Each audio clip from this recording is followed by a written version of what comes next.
Was zum verfickten Henker waren das jetzt wieder? Was waren das jetzt wieder? Hallo? Hallo? Hallo? Hallo? Habe die Ehre? Habe die Ehre? Habe die Ehre? Habe die Ehre? Hallo? Hallo? Habe die Ehre? Habe die Ehre? Habe die Ehre? Ist jetzt mein Internet da? Ist weg? Ist nicht? Keine Ahnung. Fangen jetzt das einmal an. Fang's nicht an. Was ist los? Es ist schon halbe. Hoffentlich ist ja nichts passiert. Da bist du deppert. Was ist denn jetzt da? Hallo? Geht da eh? Habt's an. Meine sehr verehrten Damen und Herren, habe die Ehre. An diesem wunderschönen Freitagnachmittag. Ich freue mich, Sie begrüßen zu dürfen an, weiß ich nicht, habe ich was zu bringen? Ich bin top vorbereitet. Meine sehr verehrten Damen und Herren, habe die Ehre miteinander. Herr Metzger, Herr Patrick, Herr Maurer, Herr Eipiro, Herr Brandauer, Herr Wörl, Herr Tom, Herr Simon Irgendwas, Herr Parzerfell, Herr Stefan B., Herr Tobi HD, Herr Murtag, Herr Rases, Herr Duschel, Herr Hochstädter, Herr Mixer, Herr Schoers, Herr Pollux, Herr Schemmer, Herr Gamer, Herr Weininger, Herr Eichinger, Herr Huber, Herr Langreider, Herr Mie, Herr Voltmeier, Herr Oskar, Herr Sonner, der Kommentator, die Glor. Grüß Gott beieinander. Fix, Mari, wie geht's euch? Heute ist Freitagnachmittag, ich hoffe, euch geht's gut. Habe der Kommentator, die Glor. Schön. So, ich hält, habe jetzt seit 4 Sekunden, bevor ich streamen anfangen wollte, irgendwie aus Versehen mein Netzwerkkabel aus dem PC ausgezogen. Und hab mich dann gewundert, so, ja, super Birger, warst du der 1A vorbereitet, habe die Ehre, fangen wir an zum Streamen, was machst du, reißt jetzt mit der Netzwerkkabel aus? Warum nicht? Warum nicht? Ich weiß nicht, warum nicht? Ich brauche jetzt erst einmal, weißt schon, die Jammerer unter euch werden jetzt sagen, das hätte er auch vorher machen können. Hätte ich, wollte ich aber nicht. Hoppala, man hört mich doppelt. Schau her, das kommt davon, wenn ich nicht mein geschissenes Headset auf habe. Und halt unser Headset auf, damit ich höre, was passiert. Jetzt besser? Hallo? Hallo? Hallo? Hallo? Hallo? Hallo? Hallo? Heute gesuffen, schreibt der Herr Bücherl. Schon wieder. Ganz ehrlich, das Volksfest hat mir hier diesen hier. If you know what I mean. Und er hat mich doppelt, ich weiß schon, ich hab's schon gespannt jetzt. Nebenbei habe ich natürlich meine originale Live-Übertragung da laufen und habe ich vergessen, dass ich den Ton ausschalte. Wie man sagt, hab vielleicht noch 40 Promille in der Fotzen, ich weiß nicht. So, das können wir jetzt aber auch zumachen, das brauchen wir nicht. Und ein Stream von in Twitch sind auch ein Haufen Leute da. Erst einmal Special Greets an die Twitch-Zuschauer, das ist ja immer die kleine Hardcore-Community. Apfelschorle, der Bombcrusher, der SimTube LP, der iPyro haben wir schon gehabt, Time to Mine, Schnitzelfan. Da mag ich aus dem Nähkästchen plaudern, aber du hast vielleicht beim nächsten Video was, wo du dich freust drüber. Und der Piernaul und der Patrick D. Und alle scheinen so, Twitch! Es ist übrigens was mir vorher gerade so durch den Kopf gegangen ist. Twitch. Die meisten wissen ja, oder alle wissen, dass ich immer auf YouTube und auf Twitch gleichzeitig streame. Und ene mene miste, ich finger nicht, ich fiste. Schön erkannt, Herr Apfelschorle. Schön erkannt. Was wollte ich nicht sagen? Wo waren wir jetzt schon wieder? Ja, ich lasse mich jetzt schon wieder ablegen. Das ist, weil ich da die ganze Zeit diesen Blödsinn drin habe. Ich mache das jetzt wieder oben, weil es Schmarrn ist, weil ich einfach ja drauf geschissen. Das klappt mir auf, so. Nicht, dass ich irgendwo in einem Discord-Server drin bin und die Leute müssen sich meine Scheiße anhören. Meine sehr verehrten Damen und Herren, wie geht's euch überhaupt? Also ich muss ganz ehrlich sagen, mein alter, fetter, dummer, geschundener Körper ist ein bisschen geschunden. Ja, Patrick, nein! Habe die Ehre. Schönens Wochenend an alle, wie ihr geht's euch so? Hashtag this is a Müllkap fuhr it ab fürs Müll. Oise WIA schaut's aus Spada Discord da noch. Hashtag Haterikan, Hashtag Bilgeg war Servus schönes Wochenende an alle, Party hart lachender Smiley.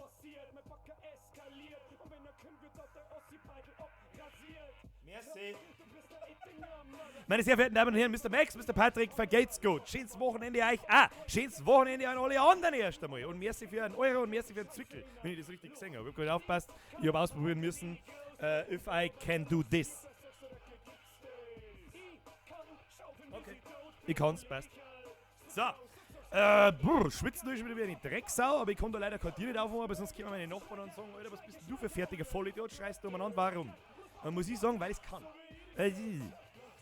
Warum schlägt sich der Hund seine Gackerl? Weil er es kann. Und das ist ein Müllabfuhr, nicht Abführsmüll. Das ist, den willst du mir noch 100 Mal, wenn du mir den vor die Nase herholst, muss ich noch 100 Mal drüber lachen. So, back to the Thema, das mir halt so durch den Kopf gegangen ist. Nämlich, es kommt ja, es kommt ja im August, 15. August, 14. August, stopp. 14. August, da ist glaube ich sogar Feiertag, wenn mich nicht alles täuscht, da habe ich 2 Wochen Urlaub. Nochmal. Da wird es auch noch mehr eine kleine Sommerpause geben, ja? Aber ich bin schon dabei, dass meine Videoregelmäßigkeit sie wieder auf 1,5 bis 2 Wochen beschränkt und nicht bald schon 2 Videos in der Woche, weil ich einfach nicht mag. Ich sag's euch. Warum zeigt's das Smiley nicht mehr gescheit lach in das Smiley feixen das Smiley?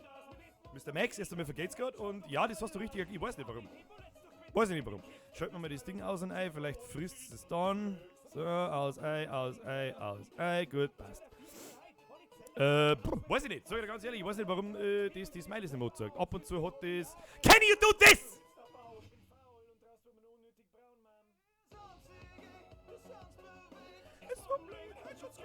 So, jetzt pass auf, wo waren wir? Ja, es kommt am 14. August kommt das neue World of Warcraft Add-on. Ja, ich weiß schon, die meisten Dinge sind jetzt wieder, Gott, ihr redet schon wieder übers Zocken, oh Mann, langweil mich nicht. Ja, ist aber vielleicht gar nicht so unwichtig, weil, da habe ich mir gedacht, bevor ich da 2 Wochen Pause mache, machen wir doch vielleicht, Mr. Smurfin! Nach dem Patrick und Max kommt der Smurf. Hashtag geile Leid, Hashtag geile Community, Hashtag Peon, Hashtag Work. Arbeit. Okay. Oder, kennt jemand den Satz noch? Weiß jemand den Satz noch? Okay, das war's, ich bin tot. Weiß das noch jemand? Oder die Menschenmagierin, wenn du das lang genug angeklickt hast, immer und immer wieder, dass dann irgendwann sagt, um den Weltuntergang herbeizuführen, drücken Sie Steuerung Alt und entfernen. Oder Alt und F4, weiß ich nicht mehr genau, was gesagt hat. Aber weißt du das noch irgendwann? Servus. Bilger.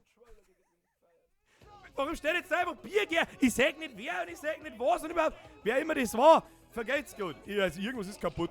Keine Ahnung, Streamlabs hat irgendein Problem offensichtlich. Wer immer das war, vergeht's gut. Helene Mountain Street schreibt, danke für euch, Bierger. Ohne die hätte ich meinen jetzigen besten Freund nie kennengelernt. Wirklich danke für euch, Bierger. Herzl.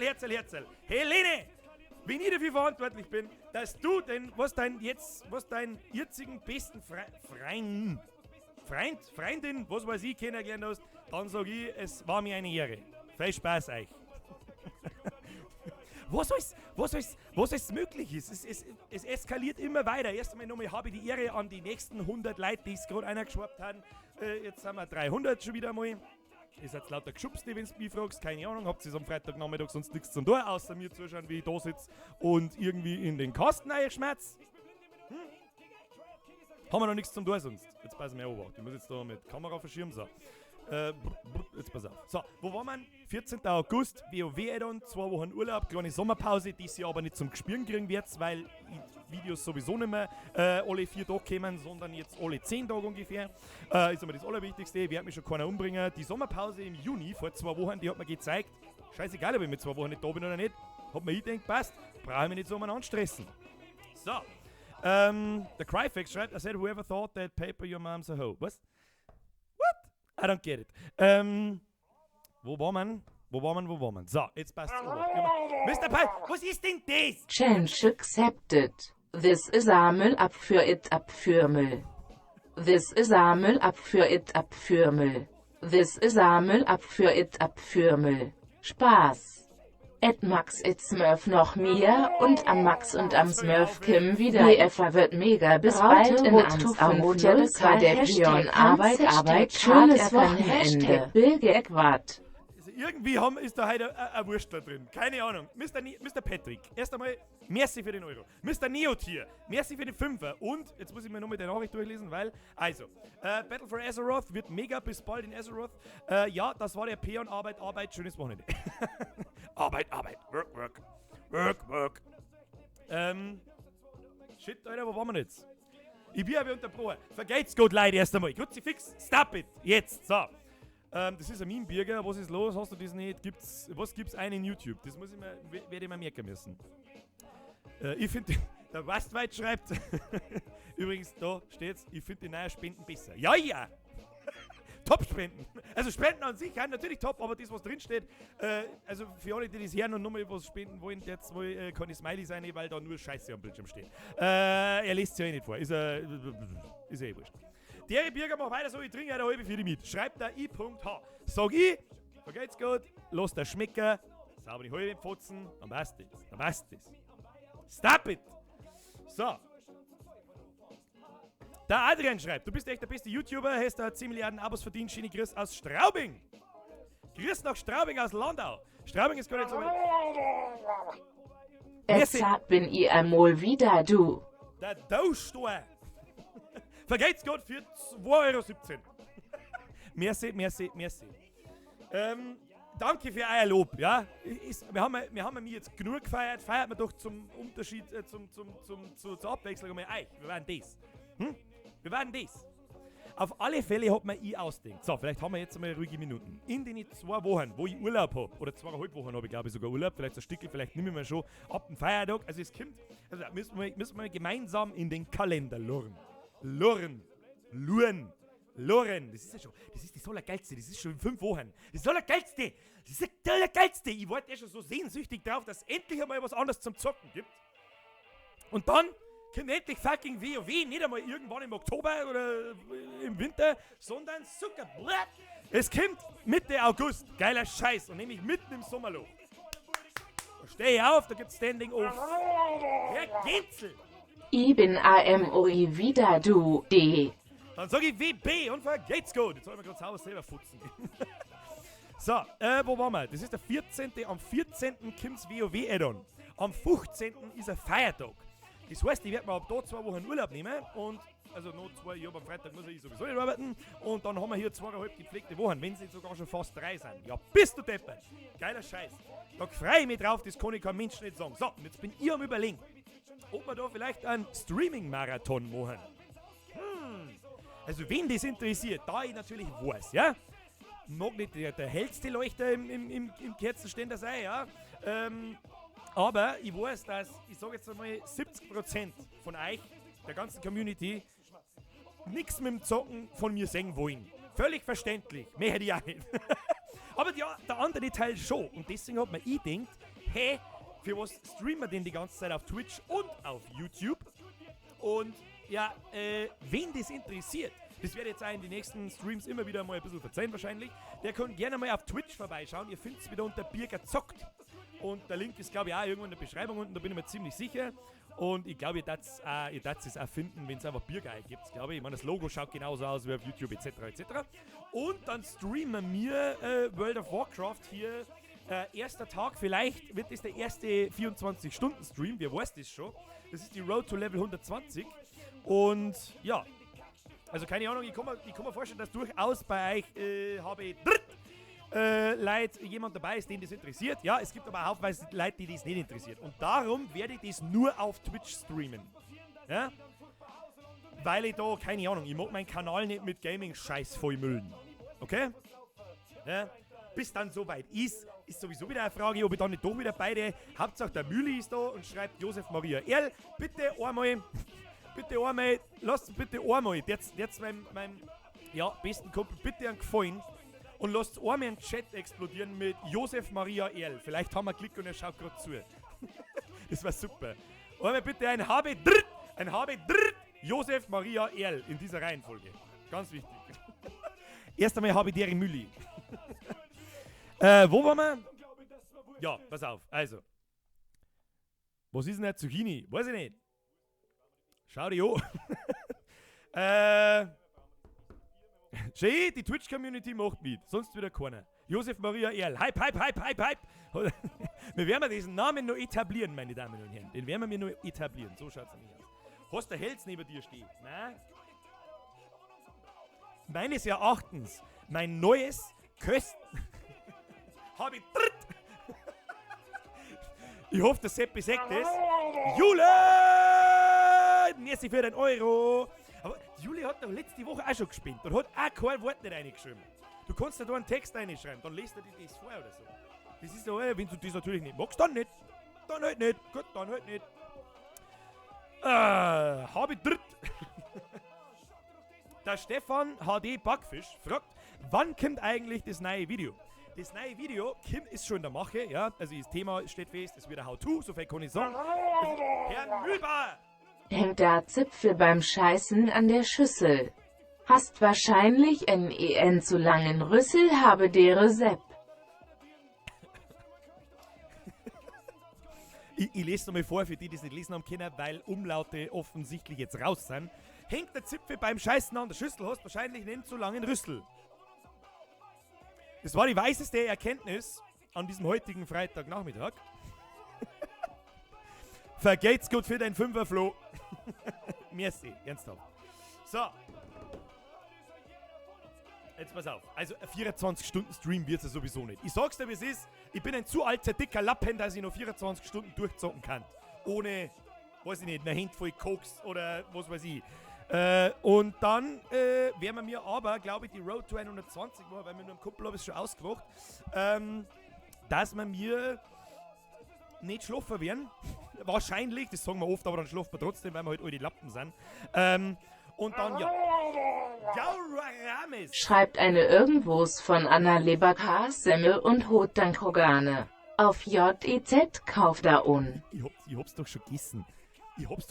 Hat jemals. Erst einmal vergeht's gut. Ganz ehrlich. Heute ist der 40. Freitagnachmittag. Der 40. Kleines Jubiläum.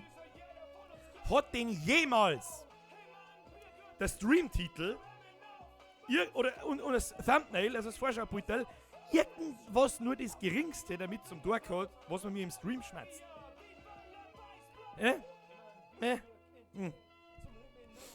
Der Herr Kulzer schreibt, ich bring da einfach einen 12 Tonner voll Red Bull vorbei. Geht das schon? Ja, den ordere ich bei dir. Den ordere ich hier und jetzt. Ein Paletten Red Bull. Los geht's. LAN bei mir da herin. WoW. Wird super. Die Klar fragt, wart ihr in der Hundeschule beim Netto unten? Auch, aber nur ganz am Anfang. Das war nicht so der Hit.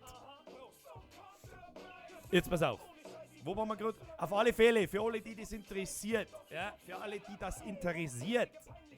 Zockerei, wo ich lang zocken werde, nicht so unsere Horror-Sessions, da wo ich mir sehr sicher bin, dass das alle unterhalten könnte, ja, das schauen sie deswegen auch nicht recht viel an, es schauen ein Haufen Leute an, aber es schauen sie nicht alle an, da haben mit Sicherheit auch Leute dabei, die auf einmal sagen, so was möchte er jetzt für seine scheiß Zockerei, aber da bin ich mir noch relativ sicher, dass das auch jemand anschauen kann und lustig finden kann, der nicht selber zockt. Ja, aber bei WoW ist das was anderes. Und deswegen streame ich das nur auf Twitch. Sprich, für alle, die das interessiert, können gerne mal auf Twitch vorbeischauen. Und ja, weißt du eh, was es ist. So, genug Gelaber übers Zocken. Wo waren wir überhaupt? Leberkass-Semi heißt der heilige Stream. Warum der Leberkass-Semi heißt, weiß ich gar nicht. Ganz ehrlich, das Thumbnail, das drin ist und der Titel, den habe ich irgendwo am Desktop-Link gehabt. Das hätte eigentlich schon vor 4 Wochen heißen sollen, glaube ich. Oder vor meiner Mini-Sommerpause schon heißen sollen. Nein, ist halt so. Und jemand hat mich gerade schon wieder gefragt, dass ich bin irgendwas zwischen 6 und 46. Mr. YSO95. Servus, so der Mietkurs, da dein Maika Weißwurst Curry King Kaffen D. YSO95, erstmal vergeht's gut für den 5. Jetzt auf! An ein Viertelzehner ans Vollbier Squad der Wus an Olle und schönes Wochenende. Herr Mauermann, merci für dein Viertelzehner. Für den kaufen wir 2 Viertel Leberkass-Semen. Merci. Und natürlich ebenfalls ein schönes Wochenende, das ist aber klar. Zünder. Jemand schreibt einfach Zünder. Ja. Vielleicht heißt der heilige Stream Leberkass-Semen einfach bloß, weil Leberkass-Semen geil sind. Ja? Und mitunter in meiner Top 5 wie soll ich sagen, Top 5 der Lieblingsspeisen. Speisen! Sind. Vollbier oder Gasmaß? Kini HD. Welche Frage ist das? Was erlaubst du dir? Vollbier selbstverständlich. Wobei aber auch nichts gegen ein scheiß Gasmaß hab. Ich nenn's halt bloß scheiß Gasmaß. Bloß wenn man ein scheiß Gasmaß mag, muss man ein Radler mengen. Ob dir das jetzt gefällt oder nicht, du, das ist nicht mein Problem. So, meine sehr verehrten Damen und Herren, was tun wir heute? Ich hab mir wieder gedacht, weil es das letzte Mal auch so viel Spaß gemacht hat, auch mir, muss ich ganz ehrlich sagen, und dann verfliegt aber die Zeit so, das lustige Frage- und Antwortspiel. Also, stellt Fragen, was ihr immer schon wissen wollt, ich lese vor, oder was auch lustig war, ist so Fragen wie Hobbit oder Herr der Ringe, Leberkäse oder Weißwürst, wobei wir das alles schon gehabt haben, also bitte nicht wieder, was weiß ich, aber ich werde alles beantworten, so gut ich kann. Außerdem, glaube ich, habe ich das Gefühl, dass mittlerweile langsam mal wieder Zeit ist für einen Stammtisch mit, gell? Stammtisch mit, gell? Richtig. Für eine Fragen, ja? Da werde ich nächste Woche mal irgendwann demnächst mal eine Umfrage starten über die lustige Community-Funktion in YouTube. Und dann werden wir schon ein paar Fragen zusammenkriegen, glaube ich. Das letzte Fragevideo ist ein Jahr her. Ein Jahr! Ja? Das glaube ich war im Juli, August oder so letztes Jahr. Und damals waren wir 5.000 Leute ungefähr. Ja, jetzt haben wir halt bald 45.000 Leute. Da kann die eine oder andere Frage vielleicht auftaucht sein in der Zwischenzeit. Was? Speim oder Dreim? Dreim natürlich. Hallo? Burgfutzen! Leberkas reimt sich auf Bieras. Ist es Zufall? Was? Leberkas reimt sich auf Bierschaß? Das stimmt doch nicht. Das stimmt doch nicht. Aber merci. Der Michi fragt mich, möchtest du mal eine Familie gründen?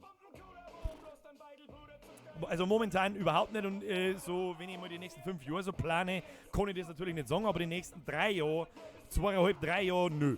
Und ich bin ja immer noch, keine Ahnung, ich habe natürlich eine Freundin, bin aber nicht verheiratet, wohne mit ihrer seit 3 Jahren da, bin mit ihrer seit 5 Jahren zusammen, etc. Und sie hat, glaube ich bin mir nicht sicher, ob sie Bock auf Kinder hat, ist gut möglich, aber ich nicht. Wenn ich mir vorstelle, ich kriege einen kleinen Bierger und das, mein Sohnemann oder mein Töchterchen ist nur ansatzweise so wie ich als Kind, dann packe ich es an die Füße und der Schlag's an der Wind. Respekt an die Mom, die das ausgehalten hat. Und wenn die Mom zuschaut, ab und zu schaut es tatsächlich einmal zu, dann weißt du, was ich meine. Ich sag bloß, Punkt. Erstklasszeugnis, da haben wir gestern oder so erst im Discord drüber geredet. Punkt. Konnte es nicht lassen, anderen Kindern etwas anzutun. Punkt. Erstklasszeugnis. Habe ich noch da. Liegt unten irgendwo in einem Sekretär drin. Bin ich mir hundertprozentig sicher. Ja? Also der Besuch beim Rektor war nichts Ungewöhnliches. mir ist da mag ich schon drüber schmerzen, ja, aber das ist ja schon so lange her. Mei, Dinge ändern sich. Und schau her, die Schule hat mich nie einen Scheißdreck interessiert und es ist trotzdem ein bisschen was aus mir geworden. Naja, magst du Desperados? Nein, aber meine Freundin trinkt's gern. Und ich sag jetzt mal, dein Homo-Fürsten-Bier mag ich nicht, hör auf damit. So, hast du überhaupt so einen Plan in deinem Leben? Roger Weiser, das ist eine ziemlich gute Frage. Ja, den habe ich tatsächlich. Bloß der ist eigentlich schon in Erfüllung. Ne? Der ist eigentlich schon in Erfüllung gegangen. Nämlich, dass wenn du da sitzt und einmal so drüber nachdenkst und nicht wie 99% der Leute, die zum Beispiel auf meiner Facebook-Wand sehe, wenn ich gerade mit 3 mit durchscroll, die den ganzen Tag nur jammern, irgendwelche selten dämlichen, weisen Sprüche posten, sie über irgendwelche politischen Scheißsachen aufregen, an denen ich sowieso nichts ändern können und nur anjammern. Mr. Baubaum! Hier oder wann Macmill das mit How to Baubaum? Gute Frage. Frag mich das ruhig, Jedi, ich hab's vorher schon einmal gelesen. Frag das ruhig weiter. Das wird irgendwann kommen. Ja, und mein Plan ist, sitzt ihr mir her, denk einmal drüber nach, wie es da eigentlich geht und so. Und wenn du dann da sitzt und dir denkst, ja, langsam, aber sicher kann es nicht mehr geiler sein, dann da ich sagen, hat sich mein Plan ist aufgegangen. So Dinge wie, mag ich wirklich in meinem Leben 80% in einer Arbeit verbringen? Nö, eigentlich nicht. Wer mag das schon? Und mein Leben lang ist mir gesagt worden, ja, wie Halbtagsarbeit, wie stellst du denn das vor? Das geht nicht. Ja, Freunde der Sonne, es geht schon. Dann habe ich halt 300 Euro weniger auf meinem Konto. Ja, dann hat mein Fernseher halt 5 Zoll weniger. Aber ich habe einfach die Hälfte des Tages Zeit, Dinge zu tun, die ich will, die ich machen möchte, da wo ich wirklich Bock drauf habe. Zum Beispiel diese YouTube-Geschichte, ja, die mache ich, weil ich Lust drauf habe, nicht weil ich gezwungen bin oder weil ich Geld verdiene. Ja? Das habe ich ja schon lang vor 45.000 Leuten gemacht. Sehr lang sogar. Und was, meine Leidenschaft des Zockens, ja, mit Kumpels, bla bla bla. das ist ganz was anderes. Ich mag wetten, das, was ich mir in meine 10 Jahre Raucher an Lebenszeit genommen habe, nehmen wir mal ich will 100. Also nie, aber ist wurscht. Ich will 100. Dann habe ich mir zwischen meinem 12. und 30., 40. Gut, saufen tut mir ein Leben lang, sauf ich mir 10, 15 Jahre weg. Okay, dann will ich bloß noch 85 gehen. Okay. Dann rauche ich noch wie eine Schweinehölle. Jetzt nicht mehr. Aber die 15 Jahre haben gelangt, weil ich sage mal, ungefähr 40 Zigaretten am Tag geraucht habe. Vor allem beim Zocken und so. Und jetzt ziehen wir nochmal 15 Jahre ab. Dann will ich bloß noch 70 gehen. Okay. Und dann friese ich den ganzen Tag nur noch Scheiße. Und ernähre mich ungesund, weil ich halt da auch nicht Wert drauf lege, weil es mir halt auch wurscht ist. Ich müsste halt eigentlich 40 Mal so fett sein, wie ich eigentlich bin. Und, ja, dann will ich halt bloß noch 50 gehen. So. Aber durch mein stressfreies Leben, weil ich nicht den ganzen Tag in der Maloche drin sitze und mich beschwer, wie scheiße das ist den ganzen Tag. Es gibt, mir kommt es manchmal echt so vor, als da ein Kleid aufstehe in der Früh, oh, das ist so scheiße, den ganzen Tag mi umeinander jammern, schwappt euch einmal einen Sand aus der Food und dert's, was Bock habt. Und lasst euch nicht den ganzen Tag von anderen Leuten einreden, was gut oder schlecht ist, sondern sitzt ihr hin, denk drüber nach, was du machen möchtest und lass davon kommen sagen, dass das nicht geht. Weil es Bullshit ist. Leute, die dir sagen, dass Dinge nicht funktionieren, ich rede jetzt von realistischen Dingen, ja, dass du nicht mit einem Rückwärtssalto auf dem Mond machen wirst, das ist schon klar. Ist halt nicht möglich. Aber, keine Ahnung, ich weiß nicht, wie ich das erklären soll. Für mich war das immer so ein Motivator schon mein ganzes Leben lang. Je mehr das die Leute sagen, das geht nicht, umso mehr hat man gedacht, fick dich, Alter, das wirst du dann schon sehen. Und jetzt sitze ich halt da und habe einen Halbtagsjob, verdiene so viel wie in einem Fulltime-Job und YouTube läuft auch nicht so schlecht, muss ich ganz ehrlich sagen. Mein Lieblingshobby neben dem Zocken, was mein Hauptlieblingshobby ist, und da läuft es auch nicht schlecht. Ich habe Zeit ohne Ende, ich kann zocken, ich kann keine Ahnung. Weiß ich nicht, keine Ahnung. Die Leute sollen sich echt einmal in einer scheiß Kautkauche auswischen, weil es furchtbar. Furchtbar, da kriege ich hier diesen. Ich weiß schon, in dem Moment rege ich mich auch auf und gehe in Rage-Modus. Das ist aber was anderes, ja? Ich reg mich da oberflächlich über Themen auf, die mir aber selber, das ist mir doch scheißegal.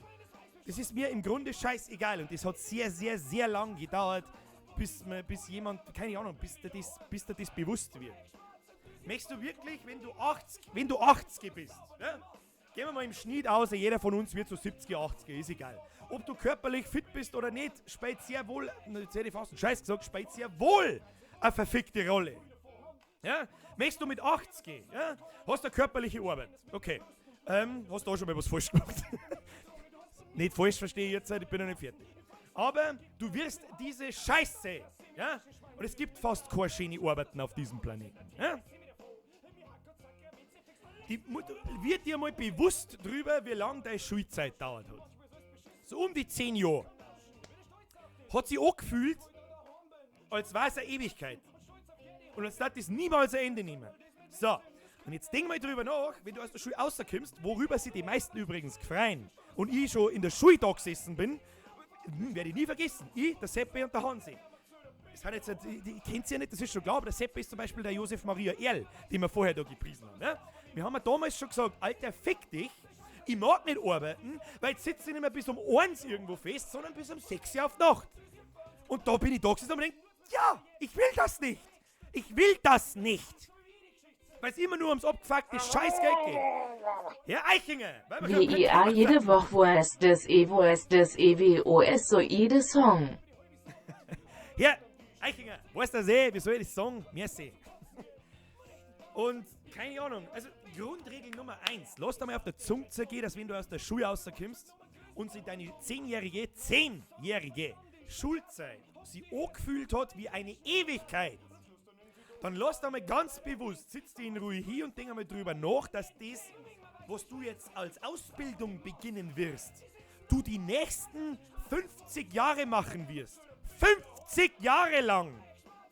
Hey, bist du behindert? Meinst du, dass ich mich 50 Jahre lang 10 Stunden in irgendeiner Kackmaloche einstehe? Bloß damit ich mir dann einen 5er BMW kaufen kann, anstatt an Fiat Panda. Zum Anpausen, was keinen interessiert, weil sie den Leuten nur das Maul drüber zerreißen. Oh, schau dir hier mal vor dem 5er BMW. Ja, Gratulation! Das Geilste ist, wenn's Cheater ohne Cheaten zerlegst. Das ist wirklich das Geilste. Da hat sich jemand WASD angehört. Herr Killer Cakes Number 1, vergeht's gut. Und das Geilste ist, wenn du Cheater ohne Cheaten legst. Richtig. Weißt du, da geh ich so richtig geil in Rage-Modus weil ich immer noch nicht weiß, es hat ja bei mir Ewigkeiten gedauert, bis mir das so richtig bewusst worden ist. Ja? Nicht falsch verstehe jetzt. Ich war einmal so jung und bin aus der Schule rausgekommen. Und meine ganze Schulzeit lang ist uns von den Lehrern, von Eltern, von Mr. Pascal, BIRGER, bester Mann, don't touch my Spaghetti, Grias aus Arnstorf. Merci, Chris noch Anstoff aus Landau, selbstverständlich. Don't touch my Spaghetti. Don't touch my Spaghetti. So, jetzt habe ich das Mikrofon verprügelt. So, jetzt mal so. So, weiter geht's. Du wirst von Leid in deinem Umfeld, du bist so jung. Ja, ich rede jetzt halt von jung, das fängt an, bis du überhaupt einmal checkst, was in der Schule so los ist, sagen wir mal so mit 10, 12. Und dann geht es weiter und dann mitten in deiner Pubertät, in deiner, für mich, meines Erachtens, wichtigsten Entwicklungsphase, ich weiß schon, das hört sich jetzt so als da der Erwachsenerin, ich versuche es aber gerade anders zu verzeihen, ja, wird dir von allen Seiten, von deinen Eltern, von deinen Lehrern, von allen eingeredet, du musst in der Schule was machen, weil sonst wirst du später, keine Ahnung, und arbeitest bei der Müllabfuhr oder in der Baumschule, keine Ahnung. Ja? Und dann haben mir ist zum Beispiel gesagt worden, ich bin in die Realschule gegangen und habe einen zweiten Zweig genommen. Ich weiß nicht, ob das heute noch so ist, das ist der wirtschaftliche Zweig. Ne? Da wo man Rechnungswesen hat und so einen Scheiß. Hab mich gestresst wegen dem Dreck ohne Ende, weil ich es einfach nicht machen wollte. Ich wollte es nicht. Hey, ganz ehrlich, wenn man 15, 16 ist, in der 9. Klasse, dann habe ich alles im Kopf. Saufer, Raucher, Tussis, Volksfest am Weihersandeln, aber bitte nicht Rechnungswesen. Da wenn ich einen Hauswirtschaftszweig genommen hätte, den dritten damals, weiß ich nicht, ob das immer noch so ist, dann war ich halt genauso weit. Ja? Weil ich in meiner Schulzeit schon die Dinge gemacht habe, die mich interessiert haben. Schon immer. Sprich, Internetseiten basteln, die ganze Mediengestalter-Geschichte, was ich übrigens beruflich bin, weil mir die ganze Zeit schon Leute fragen, was bist du überhaupt beruflich, bla bla bla. Ich bin so eine Mischung aus Mediengestalter und Informatiker. Gibt es halt nicht mehr diesen Ausbildungsgang, keine Ahnung. Im Prinzip habe ich mir aber alles selber beigebracht. Warum? Weil ich einfach Bock drauf gehabt habe, habe mich damit befasst. Und das funktioniert mit allem. Keine Ahnung. Wenn dir, nehmen wir einen Chris als Beispiel, den Trachtmannzeichner, nimm wir den. Wenn dein verfickter Traum ist, dass du, keine Ahnung, machen ja fei, gern zeichnest und du kannst das gut, du hast da Talent drin, da wird dich niemals jemand fördern von denen Leid um die rundum. Deine Eltern im besten Fall, ja, deine Kumpels vielleicht auch, aber die Gesellschaft an und für sich um dich rundum nicht. Weil sie sagen, lern was Gescheites. Dann fragst du mich, was ist denn was Gescheites? Ja, keine Ahnung, müsste so vorkommen in der Realschule bei uns, wer nicht in die Sparkasse oder in die Volksbank gegangen ist, der war sowieso raus. Hab mir hier gedacht, was hat das für Idioten? Hey, wer möchte sich den 8 Stunden am Tag mit dem Anzug und einem Seehandtuch Stecker im Arschloch in die Bank einsteigen? Ja, ist das dein Lebenstraum? Haben sie dir jetzt hier geschissen? Wer macht denn das? Oder keine Ahnung, ja, wenn du es lernst, dann kannst du dich beim Aldi oder bei der Norma bewerben, keine Ahnung. Oder beim Netto, dann kannst du Regale einrammen. Bullshit, wenn du was kannst, das ist das Einzige, nach was dich dein zukünftiger Arbeitgeber fragen wird. Wenn er schlau ist, wenn er Vollidiot ist, dann geh einfach wieder. Du findest jemand, der arbeiten möchte, der findet eine Arbeit. Ja? Es ist so unendlich wichtig, dass du machst, auf was du Bock hast. Das hat bei mir 7 Jahre Knechtschaft in meiner Arbeitszeit, hat das dauert, um mir das ins Hirn einzupflanzen, bis ich verstanden habe, wenn ich jemals noch einmal in der Früh aufstehe und mir denke, fuck, ich hab null Bock auf diesen Drecks-Scheißmüll da hinten, null Bock, warum mache ich das, bla, dann kündige ich sofort. Nie wieder wird mir das passieren. Nie wieder. Leider, ich weiß nicht, wie ich dieses Gefühl und dieses, nennen wir es, keine Ahnung, kann man das Wissen nennen, keine Ahnung, oder ein kleines Stückchen Lebenserfahrung, das da ich so gern aus meinem Hirn, das ist einfach ein Gefühl, keine Ahnung. Das kann ich nicht in Wörter fassen, weil ich einfach ein sehr wortkarger Idiot bin.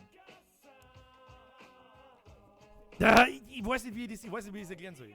Legt viel mehr Wert drauf, auf was ihr selber Bock habt und Herz nicht immer. Servus Bürger, ich bin auch wieder da. Servus Bürger, eben AMOI wieder du. Merci für den Euro und habe die Ehre. Welcome back. Ich weiß nicht, wie ich das erklären soll. Keine Ahnung. Ich weiß nicht, wie ich das erklären soll. Das ist einfach ein Gefühl, das du hast und wenn das nicht passt, dann hackst du die auf. Dann ist, also ich kenne Freunde von mir. Mein Bekanntenkreis ist sehr groß, mein Freundeskreis ist auch relativ groß, mein enger Freundeskreis ist relativ klar dagegen. Da laufen auch Leute rum, die haben eine Arbeit, die verdienen das Dreifache, was ich verdiene. Ja? Die höre ich aber nur jammern. Mi da, Frühschicht, Spätschicht, oh mein Gott, das kackst mir auf, aber verdienen das Dreifache. Dann sitze ich da und denke mir so, ja, ich sitze halt um 2 Nachmittag schon daheim und denke mir, schieb dir dein 1000 in den Arsch, ist mir egal. Keine Ahnung. Das ist mir alles so völlig, ich weiß es auch nicht. Ich weiß es auch nicht. Das ist mir sogar, ich weiß nicht, ich möchte das so gern in Hirne pflanzen können. Weil es euch, egal wie viel Geld du hast, warum geht es eigentlich immer um dieses drecksverschissene Geld? An dem wird euch der Erfolg bemessen. Wenn du aber 38 Stunden am Tag eine 80-Stunden-Woche hast und 4.000 Euro, 5.000, 6.000 Euro im Monat verdienst, was hilft denn das? Du hast keine Zeit zum Ausgehen. Das Ding immer zum Beispiel beim alten Arbeitskollegen von mir. Bei dem bin ich mir gar nicht so sicher, aber er mag das, glaube ich, wirklich so. Soll es ja auch geben. Es soll ja wirklich Leute geben, die arbeiten gern 80 Stunden. Die haben halt dann sonst nichts zum tun.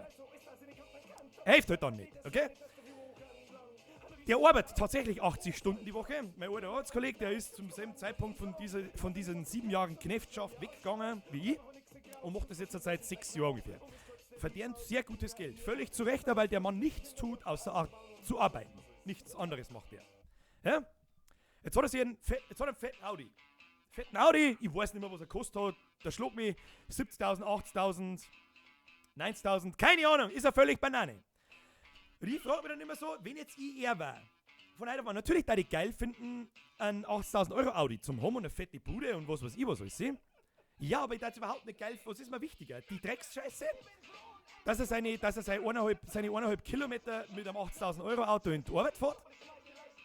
Oder dass er einfach macht, was er will, wann er will und sich von keinem was sagen lassen muss?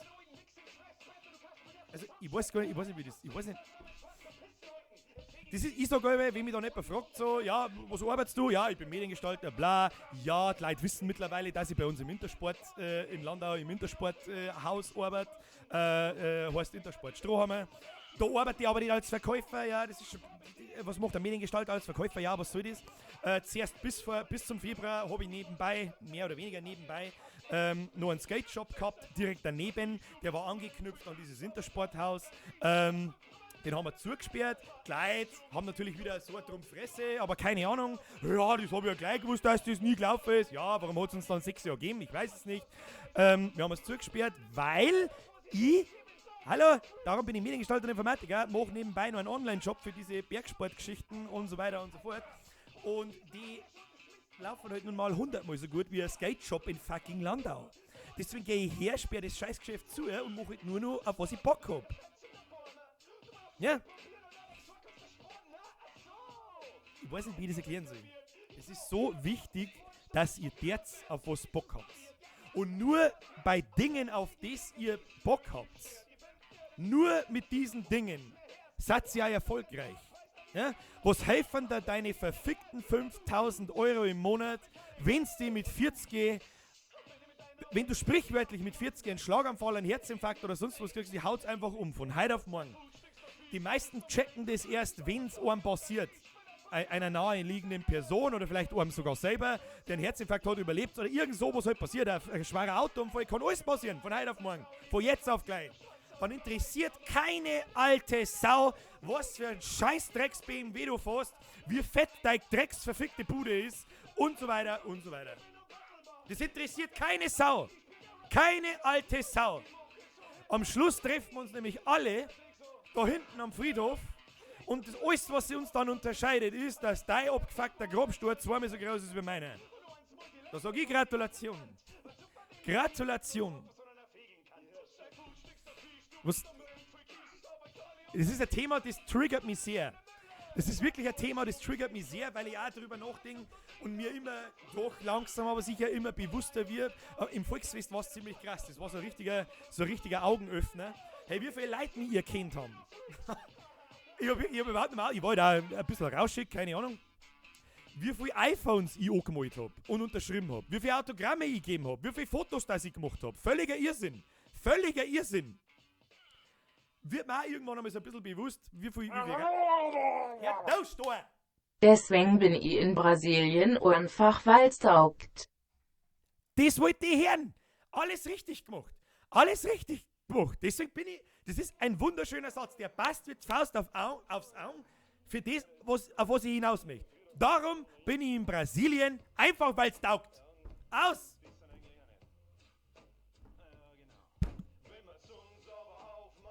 Der Hannes schreibt, aber mit dem BMW kann ich mir gar eine frische Leberkasse holen. Ja, das kann ich mit meinem scheiß Fiat Panda oder mit einem Dreirad.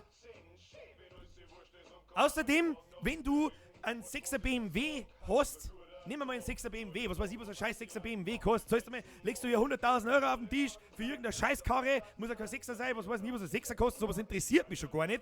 Dann hast du, wenn du mich fragst, entweder so viel gearbeitet, dass du keine Zeit hast zum Leberkass fressen, oder Klick gehabt hast. Ja, das gehört auch ein bisschen dazu. Ja, aber über das rede ich nicht. Du kannst sauber selber dafür verantwortlich sein, wie dein Leben verläuft.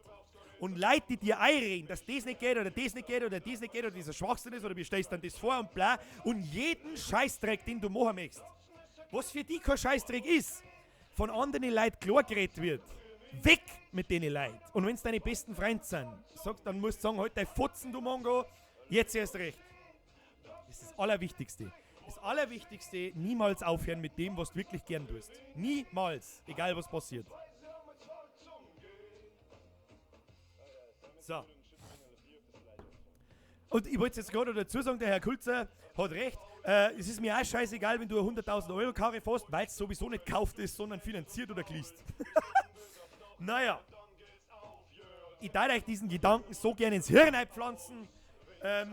Auf was ich noch hinaus wollte, ist, dass man langsam aber sicher auch bewusst wird, wie viel Reichweite das ich habe und wie viel Einfluss das ich vielleicht auf euch haben kann und welche Verantwortung das mit sich bringt, etc. etc. Ja, keine Ahnung. Und das neben die Rippel, was meine persönliche größte Errungenschaft ist das, was ich euch gerade versuche zu verzeihen. Vielleicht reden wir da auch noch ein paar Mal öfter drüber. Ist für mich meine persönlich größte Errungenschaft. Das ist das Gefühl von holy shit geht's mir gut, Mann. Holy shit geht's mir gut, Mann. Und jetzt nicht, weil YouTube gerade am Eskalieren ist und weil mir 330 Leute zuschauen. Natürlich ist das geil, ja, das ist ein Teil davon natürlich. Natürlich freut mich das, was soll das? Das trägt natürlich dazu bei. Aber bis vor einem Jahr war das halt noch nicht so und da habe ich mir das aber auch schon gedacht. Holy fuck, Alter. Ich habe eine geile Arbeit, die mir Spaß macht. Ich verdiene mich nicht dumm und dämlich, aber ich verdiene angemessen, alles in Ordnung. Ich kann wunderbar leben damit. Und bin um 2 Nachmittag daheim oder um 12 Uhr Mittag daheim. Am Freitag habe ich ganz frei. Wir haben gewitzelt drüber. Gewitzelt über. Oh, look, weißt du, was geil war? Ich war so 3 Tage Wochenende, 4 Tage arbeiten. Das war voll geil. Ja, das hab ich jetzt. Das hab ich jetzt. Plus halbtags arbeiten. Es geht alles, wenn man nur möchte und sich von anderen Leuten nicht sagen lässt, was geht und was nicht. Und egal wer das sagt. Wenn es Leute sind, zu denen du aufschaust, wenn es deine Nahesten, deine Eltern, deine was weiß ich. Was meinst du, wie oft meine Mom zu mir gesagt hat, wie stellst du dann das vor? Du kannst nicht wieder heim bleiben. Dann sag ich, ja, das wirst du schon sehen. Und letztendlich sagt sie, ja, grüezi fix, du wirst schon recht haben. Ja, hab ich gehabt. So. Puh, meine sehr verehrten Damen und Herren, jetzt muss ich mir schnell was zum Trinken holen. Oder gibt es dem Ganzen noch was hinzuzufügen? Ich weiß nicht, habt ihr Fragen dazu? Bitte, außer damit, wenn ich euch das irgendwie näher bringen kann. Mach! Irgendetwas spammt umeinander. Ich weiß nicht. So, Block-User. Müsste schon fort sein. So. Frau Gewalt ist auch da. Erstmal habe ich die Ehre. Also ganz ehrlich, ich finde die Einstellung super und ich werde mir das auch für mein Leben merken. Ja, kannst du. Da brauche ich halt beim besten Gewissen. Bei dir weiß ich ja, du bist noch sehr jung. Das jetzt nicht falsch verstehe.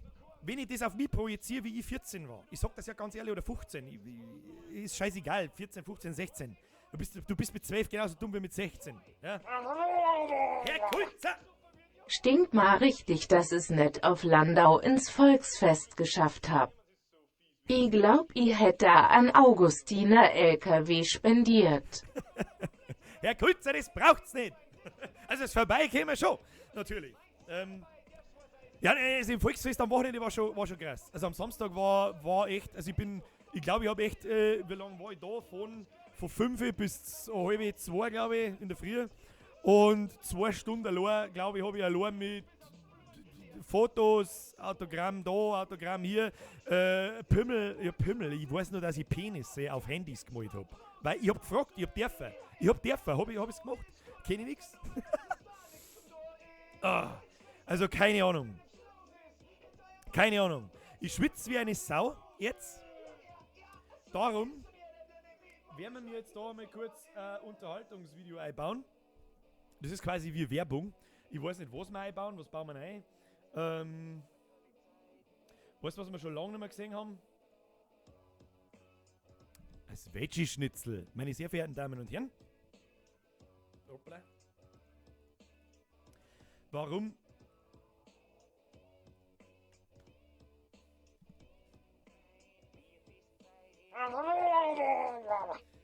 Mr. Fox Jetzt McCloud. bekommst an 5R. Warum? Weil's mir grad gefreit und mir grad tut lach in das Smiley mit offenem Mund. Also gut, das kann ich. Mr. Fox McCloud, erstmal merci für den 5er. Was dir jetzt da dabei gut tut, das weiß ich nicht, aber wenn es dir dabei gut geht, was soll ich jetzt da dazu sagen? Was soll ich jetzt da dazu sagen, ohne dass es sich anhört wie ein Schau am Bierger oder die geile Hure? So, meine sehr verehrten Damen und Herren. Merci nochmal. So, jetzt gibt es mal ein ganz kurzes Werbevideo in dem Sinn. Warum wird denn das so verschwommen? Was ist denn das? Jetzt geht's. So, wir machen jetzt mal Folgendes. Hier, so. Ich hol mal ganz kurz was zum Trinken. Lüft da mal schnell durch, weil ich schwitze wie eine Drecksau. Das ist ein sehr ramponiertes, heikles und mir sehr naheliegendes Thema. Deswegen werden wir uns auch gleich weiterhin darüber unterhalten und mich da natürlich interessieren, wenn ihr Fragen habt oder sonst irgendwas. Bis dahin gibt es ein kleines eingeblendetes Video und zwar das gute alte Veggie-Schnitzel. Wir sehen uns in 1 Minute wieder oder in 2. Bin gleich wieder da. Bis gleich. Da spielt Musik. Okay. Kruzifix, machen wir Kruzifix. Ich weiß nicht. Machen wir How-To. Ich weiß nicht.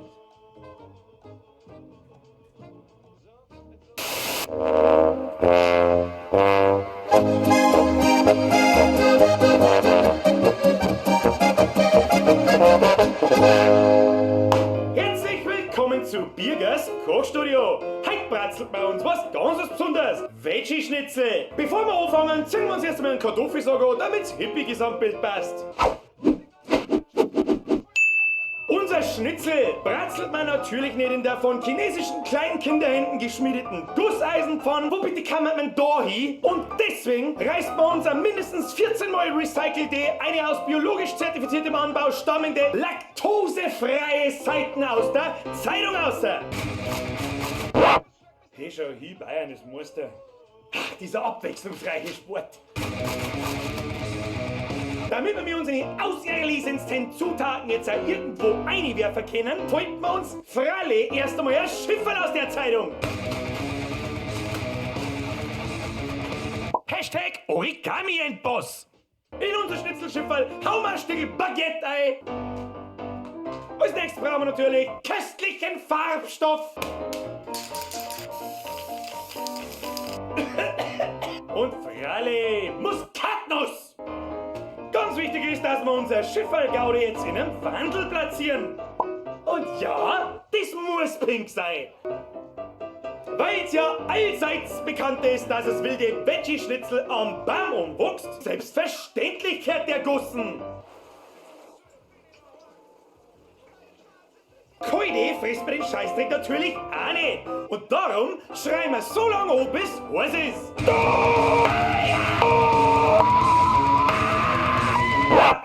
Was? Und weil die sandige Kackschnitzel keine alte Sau nicht frisst, rufst beim Schnacksel wie da und bestellst der gefälligste Gescheitschnitzel.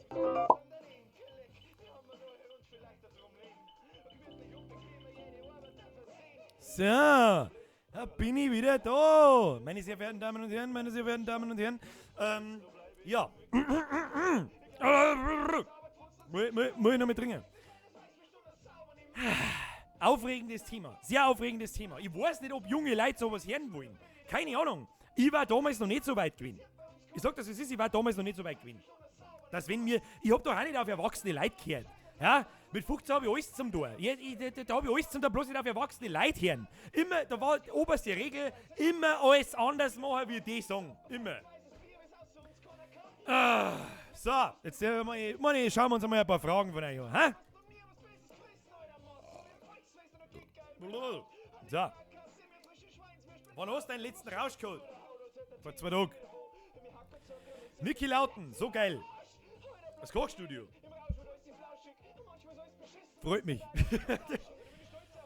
Der 1 Stefan fragt mich, hast du einen Harry Potter auf Borisch gelesen? Gibt's einen Harry Potter auf Borisch? Also, ich hab nicht gelesen, ich hab auch nicht gewusst, dass es überhaupt gibt. Keine Ahnung. Naja. Wer gewinnt deiner Meinung nach die WM und was sagst du zur Entscheidung vom Löw? Also ganz ehrlich, die Entscheidung vom Löw, was sollst du dazu sagen? Die Entscheidung vom Löw, die beurteile ich dann, wenn er mir verzeiht hat, was er ändert. Meines Erachtens gehört alles umgekrempelt. Die ganze Mannschaft gehört umgekrempelt, von der Aufstellung, von der Spielweise, von den Spielern selbstverständlich, von alles, von alles. Und ich bin mir nicht sicher, ich weiß nicht, ob der Herr Jogi das kann. Ich weiß es nicht, ja. Der Herr Jogi Löw, ich finde es so geil. Ich find es sowieso so geil. Ich meine, ich habe mich auch darüber lustig gemacht, ja, aber ich mache mich halt mehr darüber lustig, als dass ich das vielleicht hundertprozentig ernst meine. Deswegen kommen auch immer dieselben Spackos, die in die Kommentare und was weiß ich, immer dasselbe. Auf Facebook, auf YouTube, ganz egal. Die mir ankreiden, dass ich mich über Neuer lustig mache, weil er so gut gespielt hat. Hey, ganz ehrlich, wer das ernst nimmt, dem kann ich halt auch nicht mehr helfen. Keine Ahnung, was soll denn das? Auf alle Fälle kann der Herr Welttorhüter, ist völlig normal, dass wenn der 3/4 Jahr nicht Fußball gespielt hat oder nicht im Tor gestanden ist, dass der nicht auf dem Level ist, wo er war vor einem Jahr oder vor 4. Das ist aber selbstverständlich. Bloß hat man gedacht, das kann der Herr Löw wissen. Keine Ahnung, über das mache ich mir eigentlich lustig. Sondern nicht über einen Herrn Neuer. Hat keiner verstanden, ist egal. Gibt halt auch so die 1% Zuschauer, die so viel Hirn haben, wie das leere Glasl Wasser da.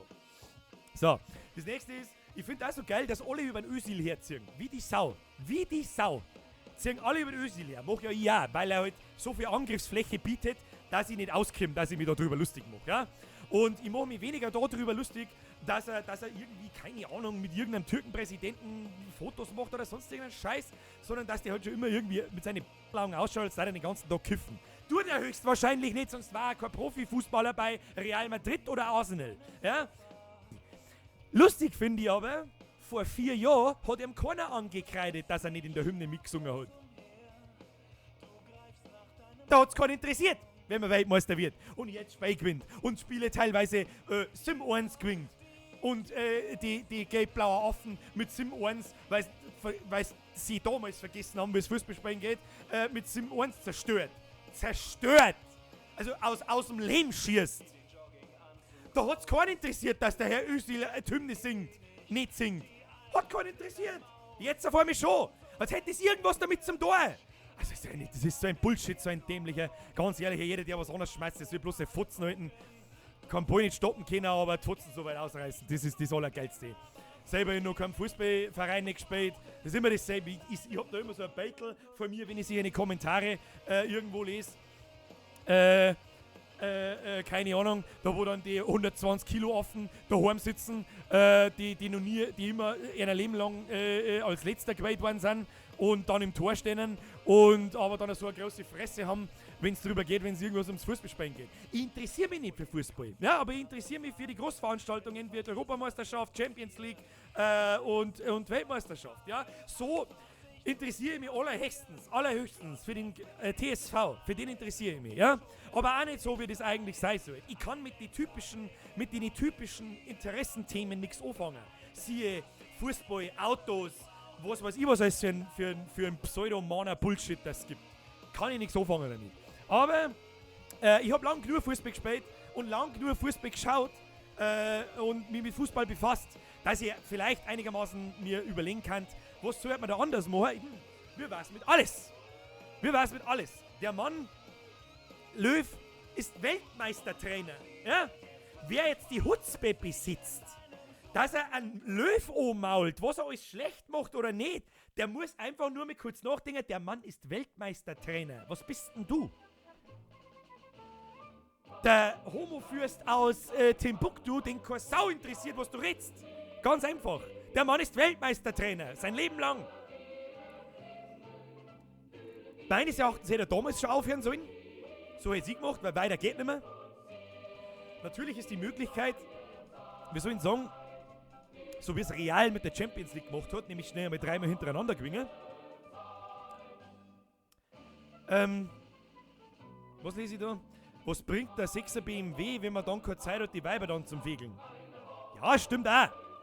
Und das größere Problem ist, wenn du einen 6er BMW brauchst zum Weiberfegeln, dann hast du es dann mag ich über weitere dann mag ich mich gar nicht weiter über diese Person unterhalten. Weil dann die Angriffsfläche schon wieder so groß ist, dass ich 10 Minuten Kruzifix drüber machen kann.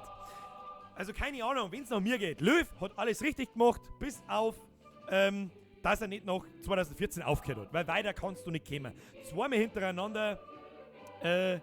Ich denke mir auch gerade, was läuft da im Hintergrund? Warte, was ist das? Auferstanden 17, wann wir schreiten, Seit an Seit. Was ist das? Ich hab vergessen, dass ich auf Repeat drücke bei meiner Musik. Jetzt kommt wieder was Normales. So, Scheiß Fliegen weg. So, wo waren wir? Also, Löw muss alles ändern. Ja, von Grund auf. Die Art und Weise, wie Deutschland Fußball gespielt hat als Mannschaft. Der Ballbesitzfußball, ich habe es in meinem Video auch kurz gesagt, das meine ich tatsächlich auch ernst, der Ballbesitzfußball ist raus. Der ist raus. Den will niemand. Beziehungsweise selbst die letzten Hamme-Länder haben gelernt, wie man mit uns fertig wird. Aber man kann ja was anderes erzählen, weil sonst hätte man einmal wenigstens gewusst, wie man Fußball spielt. Wird er das ändern? Ja, in was für System? Hey, das weiß ich doch nicht. Bin ich der verfickte DFB-Trainer? Eher nicht so. Keine Ahnung. Und deswegen bin ich eigentlich dafür, dass er zurücktritt. Neuer Trainer her, so wie das eigentlich immer war. Der ist schon sauber zu lang da. Und fertig. Mehrere Tipps kann ich auch nicht geben. Ja, sonst war vielleicht ich Bundestrainer. Bin ich aber heute nicht. Und schade finde ich übrigens, dass ich keinen einzigen Kommentar gelesen habe. Wahrscheinlich, weil ich es gesagt habe im Video. Der daherkommt mit, ja, stell dich doch dann du auf den Platz oder mach's doch dann besser. Weil ich sowas, keine Ahnung, sowas rieche ich 300 Meter gegen den Wind von meinem WM-Video rede. Wenn jemand mit sowas daherkommt, dann kann er nur geistig behindert sein. Das ist... Ja. Der Maxl Metzger fragt, machen wir eine Roomtour. Lieber nicht. Tut mir leid, aber wenn Außenverteidiger so weit vorn sind wie Mittelstürmer, dann stimmt das nicht. Ja, zum Beispiel, lauter sind die Sachen. Das ein Linksaußen, ein Rechtsaußen, nimm doch mal einen Lahm. Wie oft waren der immer ganz vorn? Ist alles in Ordnung. Aber keine Ahnung, was tut denn der Özil zum Beispiel beim ersten Tor gegen Mexiko? Was tut da der Özil? Er steht da und schaut den Ball noch. Mitten im 16er. Ja, da darf ich mich aufs Feld stellen. Hätte ich besser hingekriegt, mag ich behaupten. Marcel 1, 2, 5 sind, waren einfach zu viele Fälle. Ich weiß jetzt nicht, ob es da ums Fußballspiel geht, Also das war eine einzige Katastrophe, von vorne bis hinten. Von vorne bis hinten. Im Schwedenspiel hat man kurz einmal gemeint, so 5 bis 10 Minuten über das ganze Spiel. Oh ja, jetzt haben sie verstanden, was los ist. Da ist wieder ein bisschen mehr Zug drin, hier und da und mehr Chancen und so weiter, aber keine Ahnung. Was hat denn der Müller zum Beispiel da? Ja? Der hat ja noch nie, also abgesehen, der hat noch nie Fußball spielen können. Ja? Seine Gichtelhaxen. Ja? Das ist Gichtelhaxen-Fußball. Der Mann hat ein Gespür, eine lange Zeit dafür gehabt, wo er sein muss, damit er diese fotzenkreisligen Deal macht. Hat funktioniert. Bis dieses Jahr. Jetzt funktioniert es halt nicht mehr. Ja? Hilft halt nicht. Naja.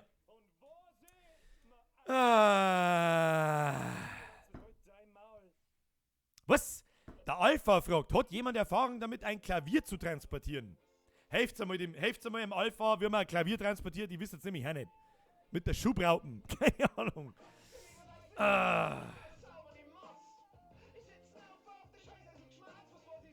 So.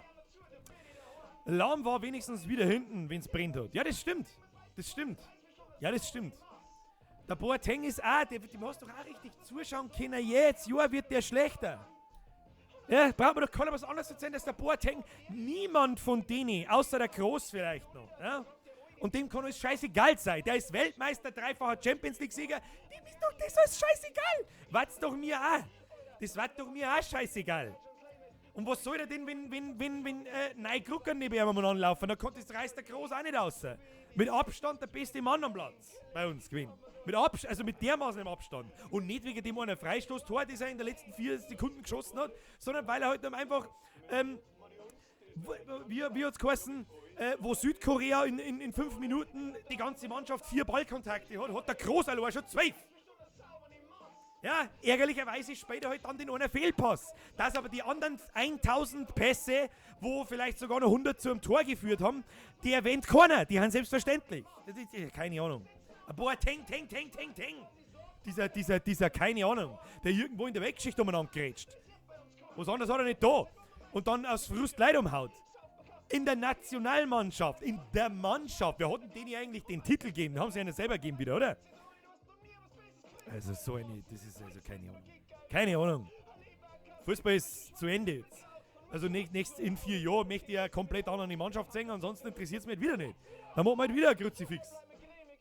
Alle 4 Jahre Kruzifix, passt. Das ist ein Freifahrtsschein. Muss ich was trinken.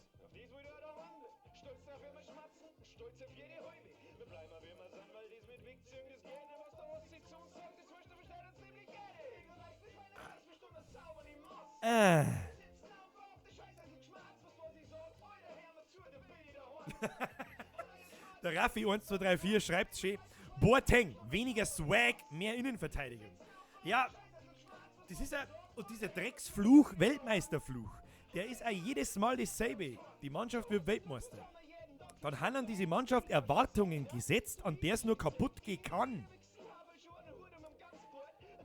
Das geht gar nicht anders. Die werden behandelt wie Götter. Wie Fußballmaschinen. Sind aber auch bloß Menschen. Und gingen kaputt dran. Völlig unmöglich, dass irgendein Weltmeister im nächsten Jahr irgendwas zerreißt. Außer es ist eine absolut hehre Ausnahmemannschaft und man wechselt es komplett aus. Aber naja, ist ja wurscht. So, meine sehr verehrten Damen und Herren. Gibt's mir mal den gefallen, wir reden jetzt nicht mehr über Fußball, wir reden auch nicht mehr über die geschissene Arbeit und sonst irgendwas. Wir haben jetzt unsere lustige Question and Answer Stunde ein. Für die wieder kein Prickel aufpasst haben in Englisch, das heißt so viel wie Frage-Antwort-Spiel. Ihr stellt mir lustige Fragen, bitte keine Idiotenfragen, die werde ich nicht beantworten, dann werde ich einfach wegignorieren.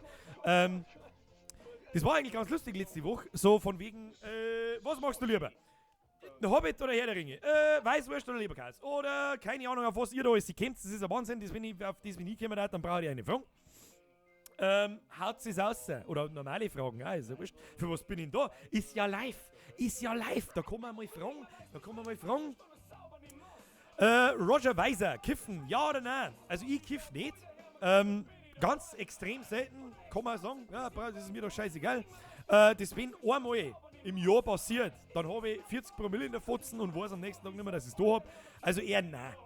Eher nein, mir haut's nicht vom Hocker. Was das Thema betrifft, da habe ich auch schon mit eine Frage darüber geredet. Wie hat die Frage der Thomas geheißen? Drogen, ja, nein. Und wenn ja, wie, was, wo? Das muss ja jeder selber wissen. Mir braucht keiner, mir darf auch niemals jemand glauben, dass ich es noch nie probiert hätte. Ja, da brauche ich da gar nicht anfangen, aber so die Scheiße. Du es aber schon seit Ewigkeiten nicht mehr und es interessiert mich auch nicht mehr, muss ich ganz ehrlich sagen. Deshalb GI segeln und nicht Fußball spielen. Segeln da die Arme gern. Segeln ist mit Sicherheit ein geiler Scheiß. So viel Leid vor mir. Ich versuche das jetzt so schnell zum beantworten, wie es geht. Nutella mit oder ohne Butter? Mit Butter. Noch geiler ist mit der Butterrahme. Also mit der Rahme mit Butter. Ist noch geiler. Streicht sie leichter. Traktor oder Moped fahren? Weiß ich nicht, ich bin noch nicht Traktor gefahren. Deswegen Moped fahren. Xbox oder Playstation? Ganz klar Playstation. Haum oder Dauer? Ich hab doch gesagt, Idiotenfragen ignoriere ich. Haum. Meine Tante kommt aus Preußen. Preußen ist überall.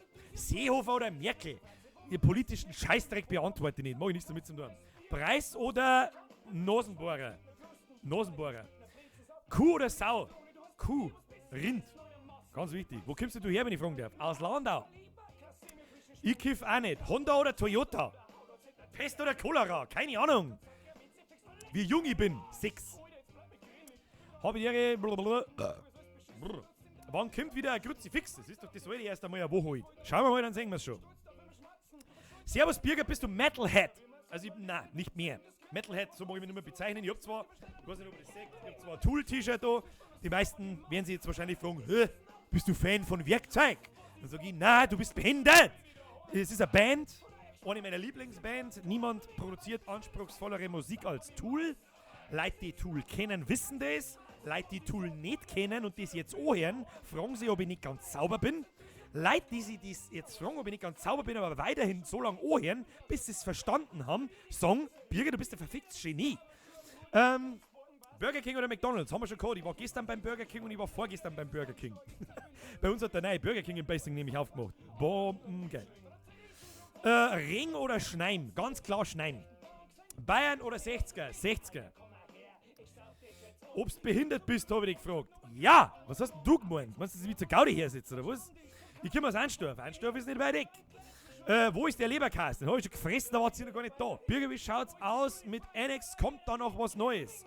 Das ist schon ein bisschen um Annex, ich weiß. Viele von euch kennen Annex. Annex ist mein Browser-Game, das ich programmiert habe. Das findet ihr übrigens unter annex-online.de. Ist ein Browser-Game, ganz klassisch, null Pay-to-Win. Wird es auch nie geben. Ist die Frage, ob es da jetzt was Neues gibt. Ich habe jetzt so wenig Zeit. Vielleicht irgendwann mal. Vielleicht habe ich irgendwann mal Bock, wenn ich da ein Video drüber mache, dann explodiert das Spiel sowieso und ist kaputt, weil es auf so viele Leute nicht ausgelegt ist. Vielleicht starten wir mal da neue Runden und spielen wir dann im Stream live miteinander. War vielleicht ganz lustig, schauen wir mal. Gandalf oder Bilbo? Ganz klar Gandalf. Der Bilbo regt mir eigentlich ziemlich auf, muss ich sagen. Findest du Radler anreidig? Nein, finde ich nicht anreidig. Jeder, der mich kennt, weiß aber, dass ich einen Radler nicht anreidig finde. Und dann bin ich auch im Recht dazu, ein Gasmaß nicht anreidig zu finden. Und umdrehen übrigens genauso. Herr der Ringe oder Star Wars? Das ist jetzt, glaube ich, das bin ich letzte Woche, glaube ich, auch schon gefragt worden. Und letzte Woche habe ich auch schon gesagt, dass wenn sie mir dieselben Fragen nächste Woche wieder stellt, dann bin ich mir ziemlich sicher, dass ich die je nach Gefühlszustand einmal so beantworte und einmal so beantworte. Aber ich sage Herr der Ringe. Linkin Park oder Nirvana? Ganz klar Nirvana. Ich kann es zwar nicht mehr hören, aber Nirvana ist sehr schwer dafür verantwortlich, was ich mir heute für Musik höre. Burger King und McDonald's ist nicht gesund. Ja, das weiß ich auch. Das hätte man jetzt, ganz ehrlich, das hätte man jetzt ein Depp sagen können. So, Fußball oder Eishockey? Eigentlich keines von beiden, aber Fußball eher. Bester Film aller Zeiten? Da habe ich schon so viel mit meinen Freunden drüber diskutiert. Diese Frage kann man nicht schnell beantworten. Das muss man zeitlich eingrenzen, weil, keine Ahnung. Aber für mich einer der besten Filme oder der beste Film der letzten Zeit ist, was hat mich am meisten geflasht, keine Ahnung. Leck, da gibt's so viel. Inception.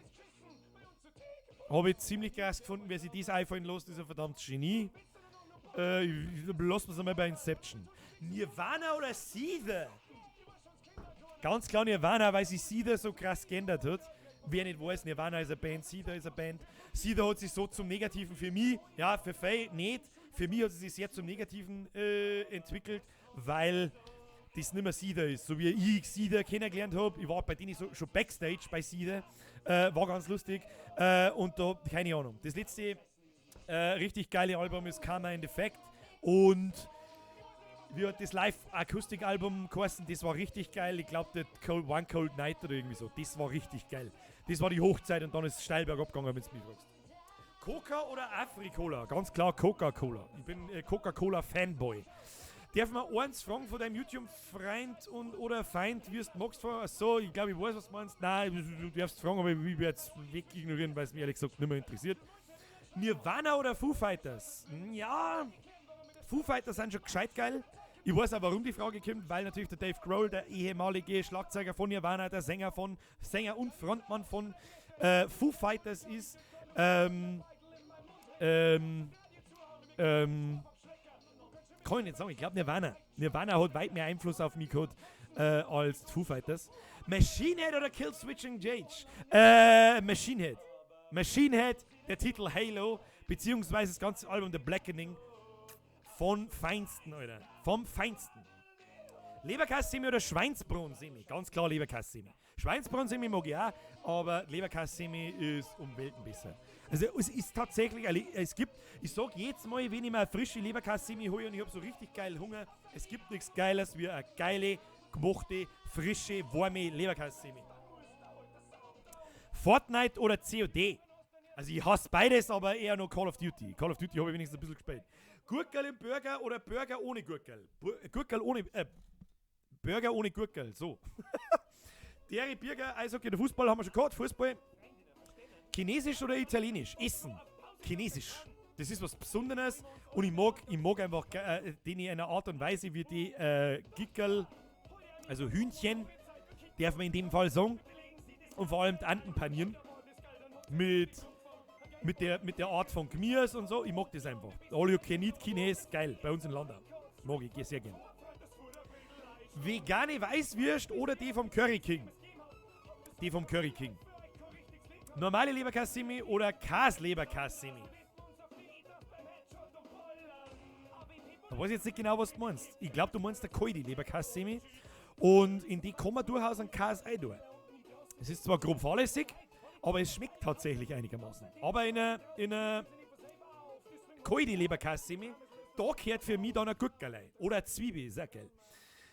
FC Bayern oder BVB? Da wirklich nur lieber ein FC Bayern, ganz ehrlich. Hast du schon mal vorn und nach dem Kacken gewonnen? Wer hat das nicht? Natürlich habe ich mich vorn und nach dem Kacken schon mal gewonnen. Ein Gors oder ein Schneemaus? Ein Gorsmaus. Fleischspatzen oder Leberkäse? Mit Fleischspatzen meinst du wahrscheinlich Ripperl? Fleischspatzen. Fleischspatzen, weil meine persönliche Errungenschaft ist ja der Fleischspatzen und nicht der Leberkäse. Der ist noch ein Stückchen vorn. Urlaub im Süden, hoppala, Herr Kulzer, jetzt habe ich die Nachricht überlesen. Urlaub im Süden oder eher Skandinavien? Ich bin eher der Skandinavier. Ja, das ist unterschiedlich. Ich möchte Skandinavien aufgrund meiner schwedischen Wurzeln, deswegen heiße ich heute auch Birger. Birger, da oben, schwedischer Name. Ich werde sauber selten gefragt, warum heißt du eigentlich Birger? Weil ich davon ausgehe, dass die Leute meinen, ja, wegen Bier. Bloß er ist blöd, dass er Bier schreibt, ohne IE. Nein, ich heiße so. Und aufgrund von schwedischer Großvaterwurzeln. Patrick! Stell dir vor, du wachst in einem Raum auf und wirst zwungen, entweder a Leberkassemme mit Ketchup oder a boa Weißwirt mit Ketchup zum Essen. Gar nix essen Zeit nieder. Also, wenn man sich Patrick, erstmal merci für den Euro. Wenn man sich dieser Frage stellt, was darfst du lieber fressen? Leberkäse mit Ketchup oder Weißwürst mit Ketchup? Ganz ehrlich, wenn ich da auswählen müsste, friese ich lieber einen Leberkäse mit Ketchup. Weil die Weißwürst, also, ist noch mehr ein Stückchen asozialer, sagen wir es so. Die Weißwürst mit Ketchup sind nur ein Stückchen asozialer wie der Leberkäse mit Ketchup. Naja. Weizen oder Helles und wenn ja, welches? Ich trinke sehr gern ein Weißbier, das heißt Weißbier und nicht Weizen. Der Spacko! Spaß. Deswegen mag ich ein Helles lieber und da trinke ich sehr gerne einen Gustl. Einen sauberen Gustl, dann ist alles gut. Birger ist ein skandinavischer Name. Ja, also meines Wissens, ich bin halt, durch meine schwedischen Wurzeln bin ich halt Birger genannt worden, das hilft halt nicht. Paulaner oder Schaufibusser? Paulaner oder Schaufibusser? Schaufibusser natürlich. Aber nur, wenn vorher Bike geschissen hat. So. Dann, die Option verhungern stand ja nicht zur Auswahl. Deswegen muss ich leider Gottes eins fressen. Weißwurst Curry King oder Pulled Pork Curry King? Schmeckt beides nach Fensterkit. Woher weißt du, wie ein Fensterkit schmeckt? Ich glaube, da friss ich lieber das Pulled Pork Curry King. Weil ein Amerikaner seine Tradition kaputt machen ist mir lieber wie unser nicht. Der Herr Kulzer möchte nach Norwegen auswandern. Da haben wir wieder bei vorher. Was hält dich auf? Das ist einfach alles so geil. Die dann was für die Bürger, haben eine geile Landschaft und Politik ist nicht so im Arsch wie bei uns. Ansichtssache. Mir kommt so vor, als ob die bei uns in der Politik, die labern doch eh bloß. Wer kriegt denn da irgendwas wirklich aktiv zum Gespüren, was in der Politik gelabert wird? Denken wir da drüber nach. League of Legends. Habe ich gucken müssen. League of Legends oder GTA 5? League of Legends, wenn es um Multiplayer-Anteil geht. GTA 5 war eines der coolsten Singleplayer-Spiele der letzten Zeit. LOL oder Dota? Ganz klar LOL. Dota schaut irgendwie so aus, als wäre es LOL für Arme. Oberpfalz oder Niederbayern? Was ist das für eine Frage? Ich komme aus Niederbayern. Was soll ich jetzt sagen? Senegal. Keine Ahnung. Wolf auslassen. Was habt ihr hier mit einem? Wolf auslassen. Mir hilft es nichts weiter, wenn einer ein Wort reinschreibt, da. Wolf auslassen. Ich weiß, was Wolf auslassen ist. Ralfon oder Bergi? Also ich bin aber nicht so der sportliche Typ, ja. Nicht mehr, sagen wir es so. Und wir waren sehr sportlich unterwegs mal. Bergi. Ja, nein, Ralfon habe ich auch gern mit. Keine Ahnung, an der Isar umeinander radeln. Habe ich auch kurz erst mit meinen Kumpels drüber geredet. Hey, Alter, besorgen wir uns mal wieder ein Rall und düst mal an der Isar umeinander. Am Rallweg dahin. Das ist gemütlich. Ich mache auch fast jeden Tag jetzt einen Spaziergang an der Isar. Es ist gemütlich. Das mag ich. Du hast eine Ruhe. Alles ist schön grün. Das Wasser plätschert umeinander. Geht's noch gemütlicher. Das kannst du woanders halt nicht. Naja. Warst du gestern im Dicht- und Ergreifen-Konzert? War geil. Na, bevor mir ihr Dicht- und Ergreifen-Konzert anschaue, hau ich mir lieber einen rostigen Zimmerernagel durchs Hirn. Wenn jetzt wieder die Frage kommt, was hast du gegen Dicht- und Ergreifen, dann sage ich, es ist mir egal, das sind einfach Idioten. Aus. Servus Bürger, Grüße aus der unteren Stadt. Herr Drechsler, Grüß in die unteren Stadt, von der oberen Stadt. Servus Bürger, Grüße, hab ich schon gehört. Mofa oder 125er KTM? Haben beides Homo-Geräte. Ich sage aber, wer 125er fährt, hat einfach nur noch keinen Führerschein für ein Auto und ist noch nicht alt genug. Keine Ahnung, Mofa fahren. Kennst du Buisting und Harburg? Das ist 5 Minuten weg. Wenn ich das nicht kennen darf, dann war ich behinderter. Als ich schon bin. So. Vergiss nicht dein 50.000 Special. Maika Weiße. Ja, das vergiss ich nicht. Das müssen wir zum Oktober haben. Weil sonst gibt's ja kein Oktoberfest-Curry King. Naja, Ski oder Snowboard? Herr Weiser, schöne Frage. Ganz klar Snowboard. Ich kann wahrscheinlich schon gar nicht mehr gescheit Ski fahren. Bin einmal in meinem Leben Ski gefahren, das war's. Aber Snowboard fahren kann ich einigermaßen. Bürger, was ist dein Lieblingslied, Meinung nach, das, was jetzt gerade läuft? Ja, nein, das war irgendwie so, als da ich selber versuche, mich an zum Blosen, wenn ich meine eigenen Lieder, meine Lieblingslieder betiteln darf. Momentan höre ich ziemlich viel. Ich bin vorgestern irgendwann immer wieder, wenn ich in der Arbeit beim Programmieren sitze, lasse ich aber eine YouTube Alternative Rock Playlist durchlaufen. Und immer wieder ist mir dann aufgefallen, wenn ich auf einmal dann programmiert und wenn dann eine Musik läuft, die mir gefällt, dann erwische ich mich dabei, dass ich halt da sitze und denke so, hey, das ist gut, hey, das ist sogar gescheit gut, schau nach, was ist. Und es ist immer wieder Panic at the Disco. Und dann höre ich mir ein paar so Lieder und immer die Hand voll geil. Also momentan taugt mir ziemlich gut Panic at the Disco und Nothing But Thieves. Ist momentan so der Shit, den ich ziemlich viel höre. System of a Down oder Linkin Park? Ganz klar System of a Down. Was haben wir noch? CSGO oder Rainbow Six Siege? CSGO natürlich. Hallo, Rainbow, wer spielt denn Rainbow Six, Alter? Freiwild oder Onkels? Onkels. Freiwild kenne ich nix. Mag ich, das gefällt so Deutsch-Rock-Zeug aber auch nicht. Wie viele Tonnen war es dann leichter nach dem Kacken? 40. Ich bin davor geflogen, so leicht war ich. iOS oder Android? Ganz klar Android. Wer sich ein Apple-Gerät kauft, und ich weiß schon, da werden jetzt ziemlich viele Leute hassen, da gibt es so einen schönen Satz. Ja, hat man doch kein MacBook gekauft? Hat mir einen PC gekauft. Und ein Auto. Und der PC ist besser wie das MacBook. Aber gut, ja. Kennst du Manjanas und wie findest du die? Nein, kenn ich nicht. Katz oder Hund? Fragt die Glückskatze. Ich hab 3 Katzen und einen Hund. Folgedessen eigentlich beide gleich, aber da ich 3 Katzen und bloß einen Hund habe, wahrscheinlich Katzen. Guns N' Roses oder Aerosmith? Schwierige Frage, aber ich glaube Aerosmith. Ist übrigens schön zum Singen, dass es noch Leute gibt, die diese Bands kennen. Das weckt mir wieder ein bisschen so auf, so mit, ja, dein Publikum ist doch nicht so jung, wie du meinst, vielleicht. Bist du überhaupt der richtige Niederbayer? Fragt die Hofarbeiter. Weiß ich nicht, was ist das für Frage? Was ist das für Frage? Bist du überhaupt der richtige Niederbayer? Nein? Ja? Vielleicht? Findest du das gut? Geht so? Gut? Schlecht? Nicht so? Geht so? Okay, was ist das für Frage? Der Eichler sagt, merci für blau-weiße Karos, besser geht's nicht. Da, erstmal merci, es freut mich natürlich, wenn euch das Lied gefällt. Das ist ein Lied, das ich gemacht habe, das heißt blau-weiße Karos. Jetzt kommen wieder die Superschlauen und sagen, das heißt weiß-blau. Also, ja, das weiß ich auch, aber leider reimt sie blau-weiß nicht auf das, was ich da umeinander singe. Entschuldigung. Wie findest Los Brutalos? Was war Los Brutalos gleich wieder? Das waren doch die aus Ringsburg, oder? Der Kiste und so. Hab ich immer schon verfolgt. Zwar leise, aber immer schon verfolgt. Kennst du die We Butter the Bread with Butter? Ja, kenn ich. Irgendjemand hat nach die Beatsteaks gefragt. Beatsteaks waren schon immer geil. Pilz oder Dunkels? Ganz klar Dunkels. Marvel oder DC? Marvel.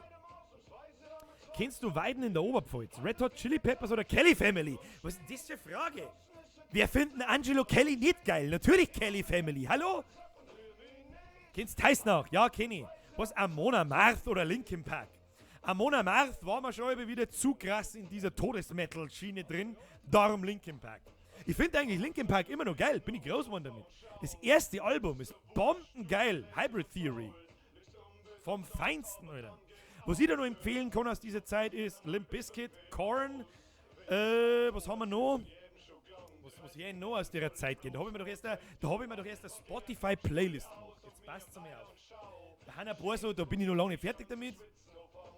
Aber ich habe mir da so eine Spotify-Playlist gemacht mit Alternative Rock-Zeug drin. Da können wir ja mal schnell durchgehen. Dann wird zwar mein Video vielleicht wieder gesperrt jetzt dann mit dem Stream, aber das hilft ja sowieso nicht. Jetzt pass auf. Jetzt machen wir erst einmal Mike Schissens Gesor, machen wir jetzt erst einmal auf. Dann hören wir mal kurz in ein paar so Lieder ein. Die kann ich leider nicht länger bringen, weil sonst gibt es Ärger wahrscheinlich, aber das ist ja wurscht. Bavaria-Blogger oder Vollgerät? Das ist eine gute Frage.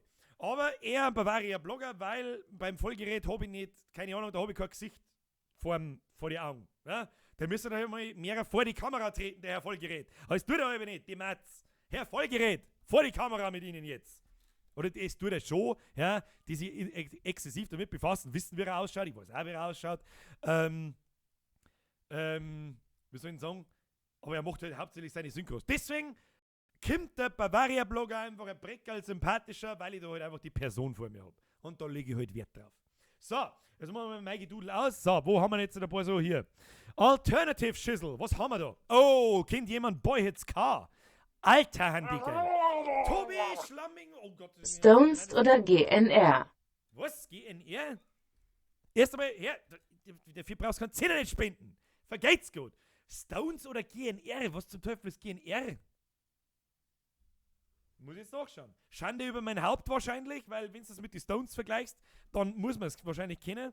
GNR ist was? Ach, Guns N' Roses, ja. Stones. Also selbstverständlich Stones. Guns N' Roses haben auch den Shit aus der Musik geprügelt, ja, und haben in einer Zeit auch gehabt, aber in ein angehendes Comeback oder diese Comeback-Versuche in den letzten Jahren und Monaten vor allem, naja, also wenn ich mir diesen Axl Rose anschaue, der hier aufgedunsen ist von Drogen und was weiß ich, was ich nicht mehr singen kann, nicht ansatzweise so wie früher, dann denke ich mir schon, ja, lass doch das. Mach doch das irgendwie anders. Mach doch irgendwelche Best-of-Alben und verdienen so dein Geld, wenn du es dann brauchst. Keine Ahnung. Also keine Ahnung. Also ganz klar Stones natürlich, ja.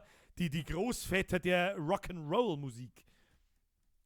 So, was haben wir da? Kennt jemand Boy Hits Fucking Car? Boy Hits Car. Ja, hab ich entdeckt, 1999, glaube ich, mit dem sagenhaften Album namens Boy Hits Car. Und da gibt es dann hier sagenhafte Titel wie As I Watch the Sun Fuck the Ocean. Check. Ja, hört sich jetzt, oh Gott, was kommt denn jetzt gleich? Aber hören wir mal rein.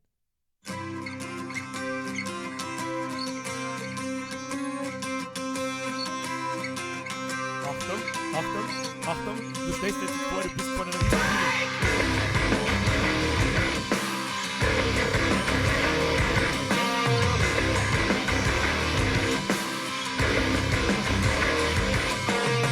Can we ever forget love though it's pain? A tragic film makes forever burns on my brain. The city sweat is scaring her into her dreams. As the sonic scream to feel her gliding in. Light me up with your words of fire till I care. I love it in a belly gripper with desire. To float away from this motherfucking human world. Her words are water and she lets her get some color crying on. And that's your savior. But I'm crippled with desire. Make her smile, give her everything she needs. Dies. Herr Kulzer. Ich hab wieder richtig Bock auf eine Runde Tony Hawk 2. Mit Rage Against the Machine Skaten, D. Rage Against the Machine. Rage Against the Machine, eine meiner Lieblingsbands für immer und ewig. Und das beste Live-Konzert und die krasseste Erfahrung in Live-Konzerten, die ich jemals gemacht habe. Ich habe noch nie 40.000 Leute gleichzeitig zum Spielen. Das war das Allergeilste. Auf alle Fälle, dann gibt es noch Superhits. Was kann ich da nur empfehlen? Default. Kennt jemand Default? Die Band, die wir gerade gehört haben, ist übrigens Boy Hits Car. Okay? Boy, Junge, Hits, trifft Car, Auto. Boy Hits Car. Kann man sich mal anhören. Und das war jetzt das älteste und erste Album. Das ist, glaube ich, von 1999. Ja, da schäbert halt Musik noch ein wenig. Ja, da gibt es aufs Fressbrett. Da sagst du, gibt's das? Und war damals schon geil, ist auch heute noch geil. So, was haben wir noch? Kennt jemand Default? Meines Erachtens sehr unbekannte Band. Glaube ich, macht heute auch gar nicht, aber aus der Zeit ziemlich geil. Da haben wir mir zum Beispiel, wo meines Erachtens eine der besten Refrains drin sind, die jemals geschrieben worden sind. Band heißt Default. Default. Ich weiß nicht, wie ich es euch beschreiben soll jetzt. Ja? Lied heißt Throw It All Away. Album heißt E-Location. Hören wir mal rein.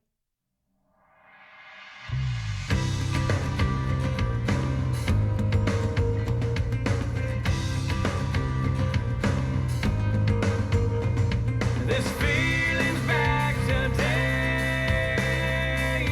It's so deceiving, like it's never leaving. Same as yesterday. As the pressure's melting. So, und jetzt aufpassen.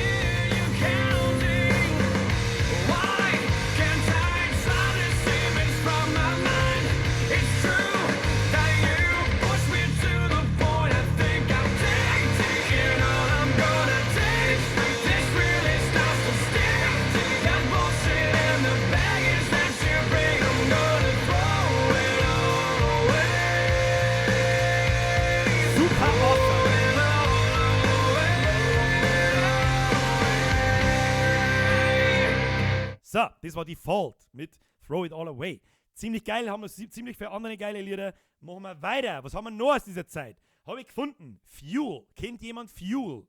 Ja, viele kennen vielleicht von Metallica, kennt man Fuel. Das ist ein Lied, ist auch ganz geil. Aber Fuel, die Band. Ja, habe ich jetzt da zwei Lieder herin. Heißt, bei so Wacht, einmal Hemorrhage und einmal Bittersweet. Und das Album heißt Something Like Human und The Best of Fuel. Gibt es einfach in scheiß Spotify ein, wen das jetzt interessiert. Wenn die Musiksache jetzt da keinen interessiert, dann ist mir auch scheißegal. Ich mag es jetzt auf alle Fälle hören. Meine sehr verehrten Damen und Herren, Fuel mit Hemorrhage.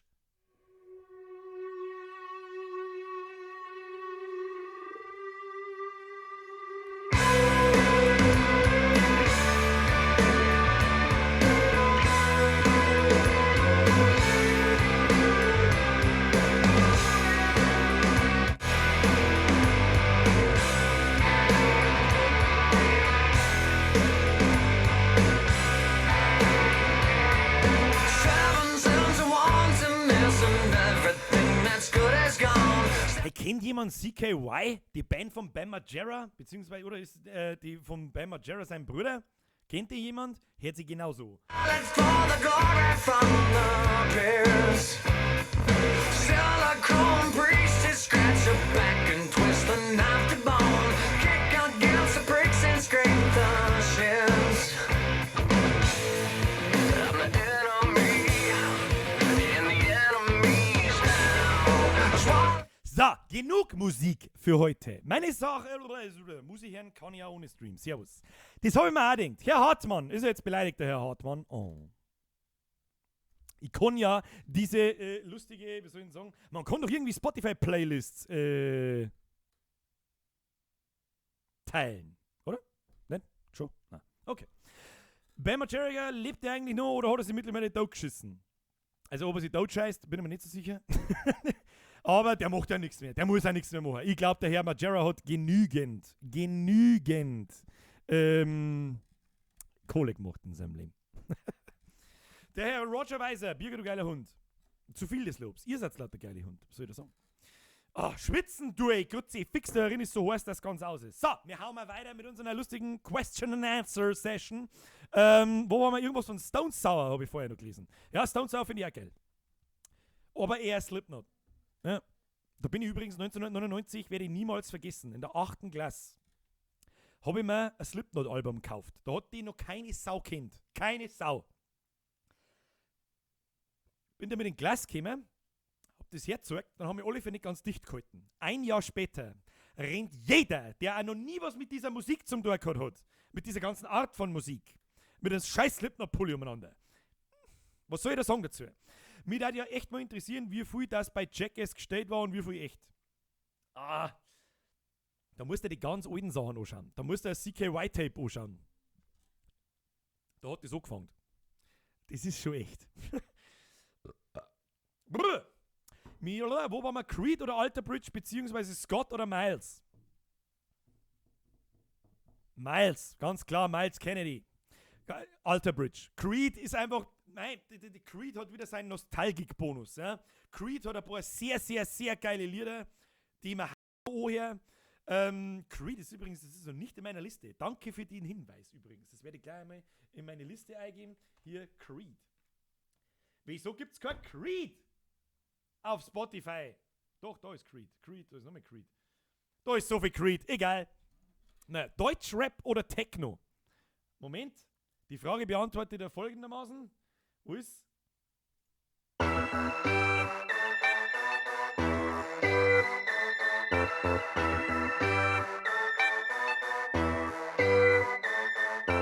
Alles ist Sido, alles ist Pitein, alles ist die Sekte. So, das ist meine Antwort auf die Frage Deutschrap oder Techno. Ich darf ja so gerne jeden Bockfotzen, der mit Nirvana-T-Shirts rumrennt, aber die Band nicht kennt. Ich bin mir aber nicht so, ich traue mich aber auch nie fragen. In Zukunft mache ich es. Wenn ich irgendjemand mit einem Nirvana-T-Shirt sehe und relativ jung ist, dann frage ich, kennst du überhaupt, sag mal 2 Lieder von Nirvana. Und Smells Like Teen Spirit und Come As You Are zählt nicht. Naja, man kommt eine und er rülpst. Herr Kogler, habe ich gerade gerülpst. Das fällt mir schon gar nicht mehr auf. Das tut mir wirklich leid. Das ist keine Absicht. Oft ist schon Absicht, aber dann sage ich es auch, aber so nicht. Coheed and Cambria ist allein wegen die Haare von dem Typen. Ich weiß jetzt nicht mehr gerade, wie die ausschaut, aber Coheed and Cambria kenne ich auch und habe ich auch mal ein paar Sachen musikalisch da gehabt. So ist es nicht. Also ich erinnere mich dran, habe aber leider keine Lippen im Kopf. Meine sehr verehrten Damen, brutale Leberkas-Semi, ja oder nein? Wie? Was ist eine brutale Leberkas-Semi? Eine brutale Leberkas-Semi, den Begriff gibt es nicht, weil damit eine Leberkas-Semi brutal ist, muss zu einem Semi-Leberkas werden. Sprich, 2 Scheiben Leberkas, 1 Scheiben Semi. Ja. Kannst du bitte, gute Freunde, kann niemand trennen singen? Gute Freunde kann niemand trennen. Gute Freunde sind nie allein. Blink 182 oder Sum 41?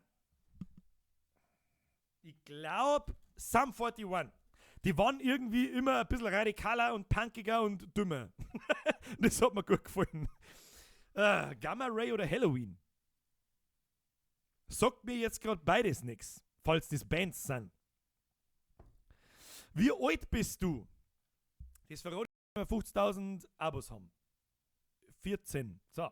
Wann gibt es wieder einen Late-Night-Stream? Wenn die Sommerpause vorbei ist, also so September, Oktober rum. Ich habe übrigens gesehen, wir haben im. Müssen wir jetzt erstmal Musi wieder ummachen.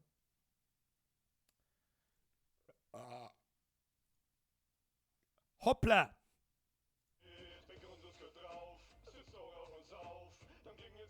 So ist sie zu leise. Scheiße, wo waren wir?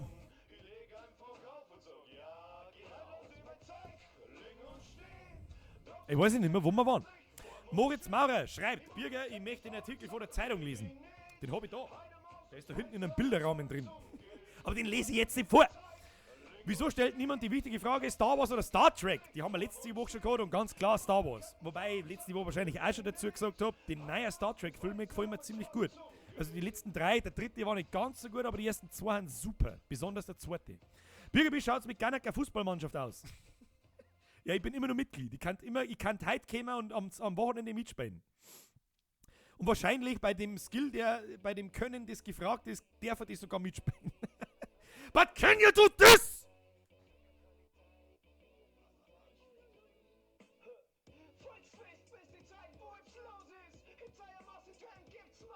So, wir haben gemerkt, ja, er kann's. Was hältst du von Rise Against? Rise Against an und für sich ist ganz geil. Aber, es ist, hört sich zu viel zu gleich an für meinen Geschmack. Das ist in jedem Lied ist es so ist der gleiche Aufbau, gleiche Geschwindigkeit oder sehr ähnlich zumindest, selbe Art von Musik und da ändert sich aber nicht oft recht viel. Und auf jedem Album, so kommt es mir zumindest vor, habe ich 2 Lieder drauf, die ausstechen, ja. Auf sowas lege ich zum Beispiel ziemlich viel Wert, auf den Wiedererkennungswert von Lieder und dass er verdammter Josef Maria Erl übrigens, dass ein Lied halt einfach hängen bleibt, ja. Das ist das, was mich dann an einem Lied flasht und was ich geil finde.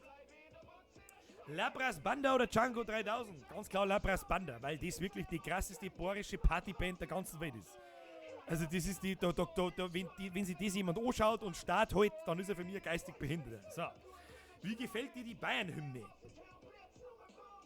Was soll ich jetzt da dazu sagen? Hymnen kennen einem nicht gefallen. Fallout Boy oder All Time Low? Das kann ich nicht sagen, weil ich All Time Low nicht kenne. Leider. Magst du Fort Minne? Was ist denn Fort Minne? Ist eine Band? Keine Ahnung, was die. Kennst du die neue Serie Happy? Die ist so krank. Ich kenn's, hab's aber noch nicht angeschaut. Also sie schaut auch sehr zusammengestrahlt aus, ja. Kennst du Hubert und Staller? Nö, kenn ich nicht. Was hältst du von AC/DC? Bin am Mittwoch erst 12 geworden. Ich weiß jetzt nicht, was das da mit AC/DC zum tun hat, aber gut. Was halte ich von AC/DC? Ja, haben natürlich eine Daseinsberechtigung, aber mit AC/DC an und für sich habe ich nie recht viel anfangen können. Das war mir einfach der Altmänner-Rock. Ja, und deswegen hat es seine Daseinsberechtigung, aber für mich ist es zu Mainstream, kann man das sagen? Ja, ich hab was gegen Mainstream-Musik, sehr sogar. Ja. Deswegen mag ich es schon nicht. Augustina ist gleich bestes Bier, Fragezeichen, Birdie Bird, ja, korrekt. Wo ist kein Hubert und Staller? Kein Hubert und Staller. Kennst du einen Fotzen, Erwin? Ja, den kenn ich. Seiler und Speer, AC/DC, Wechselstrom, Gleichstrom. Ja, ich hab's auch nie verstanden. Grünwald oder Artinger? Ich kenne den Artinger nicht. Wieso kenne ich den Artinger nicht? Weiß ich nicht. Aber dann halt Grünwald. Ich glaube aber sowieso an Grünwald, weil ich den gar nicht so schlecht finde. Was hast du für ein E-Shisha? Das mag ich aber nur sehr kurz ansprechen. Es ist ein Torwart Master 100 Watt Gerätschaftsding. Mit einem Aspire Kleito Kopf drauf. Ein 100 Watt Gerät mit Dings. Ja. Und mir halt's bloß vom Raucher ab. Ansonsten propagiere ich dieses Ding nicht. Trotzdem für alle, die rauchen, legt euch so ein Teil zu, weil ihr anstatt 200 Euro im Monat bloß noch 20 Euro verraucht. Und es schmeckt besser, stinkt nicht nach einem Affenarsch. Alles ist toll. Pizza Leberkäse oder normaler Leberkäse? Natürlich ganz klar normaler Leberkäse. Ja, irgendwie ist der Pizza Leberkäse schon ein kleines Verbrechen am Leberkäse. Ich weiß es nicht. Müssen wir vielleicht einmal nochmal behandeln. Birger, trink einmal eine halbe, komm aus Wojersdorf. Herr Einhelig, grüß nach Wojersdorf. Und nein, du wirst mir da keine halbe nicht trinken singen. Weil da der gemeine Amerikaner erstens was dagegen hat. Und zweitens, ja, finde ich ehrlich gesagt in Livestreams sie halbe Neid zum Saufen und in Videos halbe Neid zum Saufen ziemlich asozial. Aber gut, das muss jeder selber wissen. Good Charlotte oder Billy Talent? Ganz klar Billy Talent. Billy Talent habe ich ziemlich lang, ziemlich gefeiert. Habe ich auch schon lange nicht mehr angehört. Muss ich mir gleich wieder auf die Liste schreiben. Creed und Billy Talent. Habe ich Bock drauf jetzt. Creed, Billy Talent. Die haben auch zwei so Lieder drin, da wo die Refrains raushauen. Die ziemlich geil waren, die mich ziemlich flashen. Wo waren wir da? Bei Biber oder Dicht und Ergreifend, dass du überhaupt Fragen traust. Ersetzt mal die Dicht und Ergreifend mit irgendwas anderes, weil die mag ich nicht beantworten. Die mag ich nie wieder in einer Frage sehen. Nehmen wir Biber oder Liquid? Kann ich nicht sagen. Biber und Liquid miteinander. Aber um auf deine Frage einzugehen, ganz klar Biber. Mit so einem meilenweiten Abstand, dass es ganz aus ist. Der Lutzbobo fragt mich, alles gut bei mir? Ja, natürlich ist es gut bei mir. Es ist Freitagnachmittag, es ist Wochenende. Ich schwitze zwar wie ein Drecksau, aber gut. Jetzt, wenn es mich nochmal fragt, ob ich scheiß Dicht und Ergreifend kenne. Jeder Vollidiot kennt Dicht und Ergreifend. Und ich bin der Einzige offensichtlich auf dem Planeten, der ihren Scheiß schlecht findet und hasst. Ja? Wie die mit dem ersten Album so groß werden haben können, ist mir ein völliges Rätsel. Völliges Rätsel. Beim Zipfelschwinger verstehe ich noch, aber bei dem restlichen Zeug, da stellt es mir Zehennägel auf. Das ist so beschissen langweilig, dass es ganz aus ist. Mag eine gute Liveband sein, ja, aber sie zwei, gut, den der immer ausschaut, das war ein Dauerprall, den kenne ich nicht, aber der andere ist ein Hurensohn. Offiziell, darf zu ihm sagen, ist mir wurscht. Hans Zöllner oder Bibo? Oh, das ist eine Generationenfrage. Hans Zöllner oder Bibo? Bibo. Jetzt, früher der Hans Zöllner. Jetzt ist der Hans Zöllner nicht mehr so interessant, wie das mal war. Ja? Der bricht keine Tabus mehr. Der lässt uns in die Eltern nicht sagen, oh, wer kann's da so. Wir haben halt einfach auch 2018 und nicht 1990. Keine Ahnung. Bierger oder Vollgerät? Hans Dampf, was ist für eine Frage? Wie soll ich das jetzt beantworten, ohne dass ich ausschaue, dass wir selber am Bloß? Ich darf jetzt einfach mal ganz gediegen sagen, beide haben wir unsere Daseinsberechtigung. Ich vielleicht, ja, das entscheidet ihr und nicht ich. Und meines Erachtens hat der Vollgerät selbstverständlich seine Daseinsberechtigung, sonst war er nicht so groß, wie er ist. Sieder oder Alter Bridge? Mittlerweile Alter Bridge.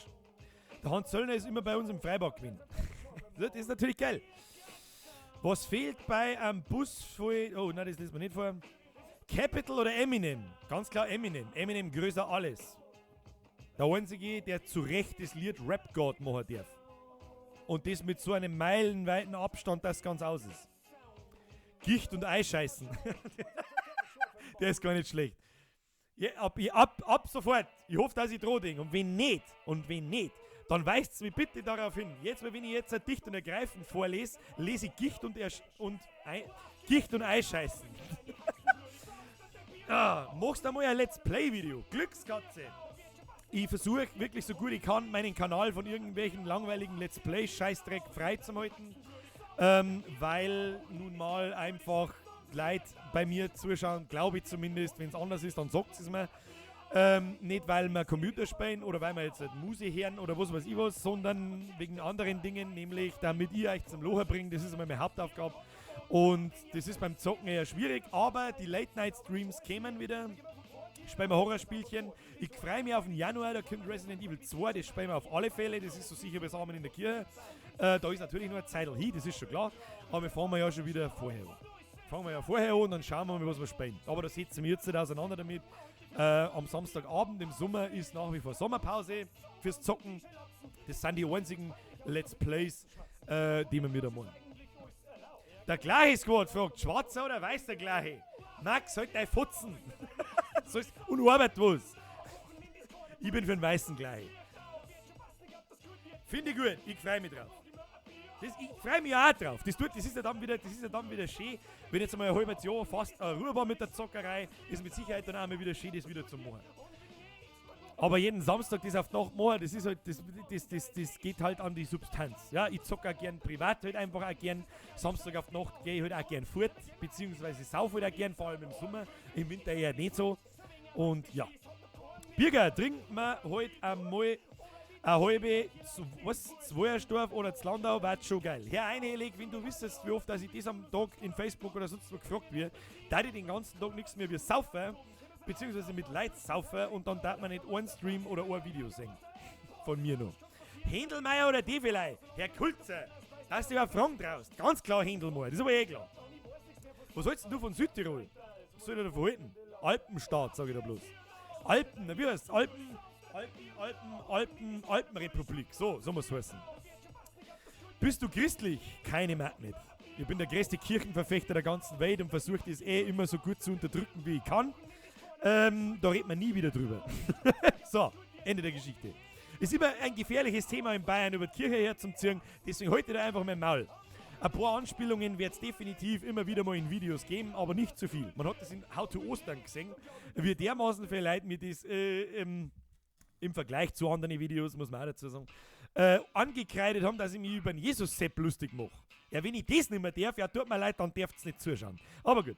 Hast du schon gelesen, in der evangelischen Kirche machen sie jetzt Versuche, dass du mit der Karten in die Kollekte spenden kannst. Ja, genau um das geht's. Genau um das geht's nämlich. Diese drecksversorgte Scheißkirche. So, jetzt ist raus. Die möchte gar nichts von euch. Die möchte euch nichts Gutes, die möchte euch nichts Schlechtes. Die möchte einfach nur euer Geld und sonst gar nichts. Nur um das geht's und um nichts anderes. Ich vergleiche das sowieso mit dem Herr der Ringe-Intro. Wir nehmen ein Herr der Ringe-Ring und das Intro von Herr der Ringe und nehmen daneben die Bibel und Kirche. Und dann fängt der Satz an, ein Ring, sie alle zu knechten.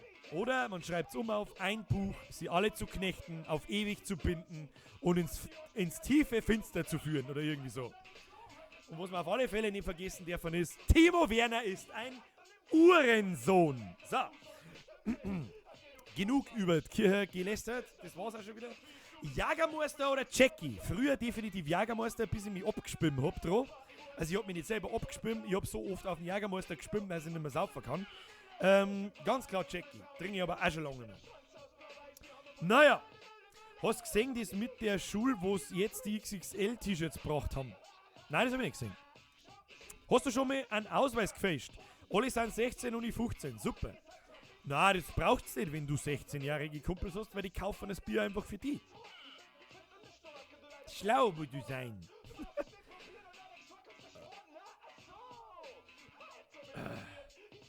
Weißer oder roter Presssack?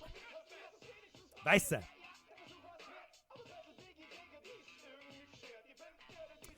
Der Apfelschorle versteht das mit der Alpenrepublik nicht. Ein Großteil von Bayern hat doch nicht mal Alpen. Ja, das stimmt. Aber wenn wir Südtirol und das südlich da unten noch mitnehmen und Österreicher mitnehmen und mir, dann können wir das die Alpenrepublik nennen.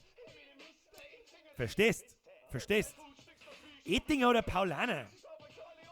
Schwulen-Aids oder Superkrebs? Keine Ahnung. Moin, beides nicht. Weg damit. Weißwurst oder Leberkäse? Weißwurst. Stopp.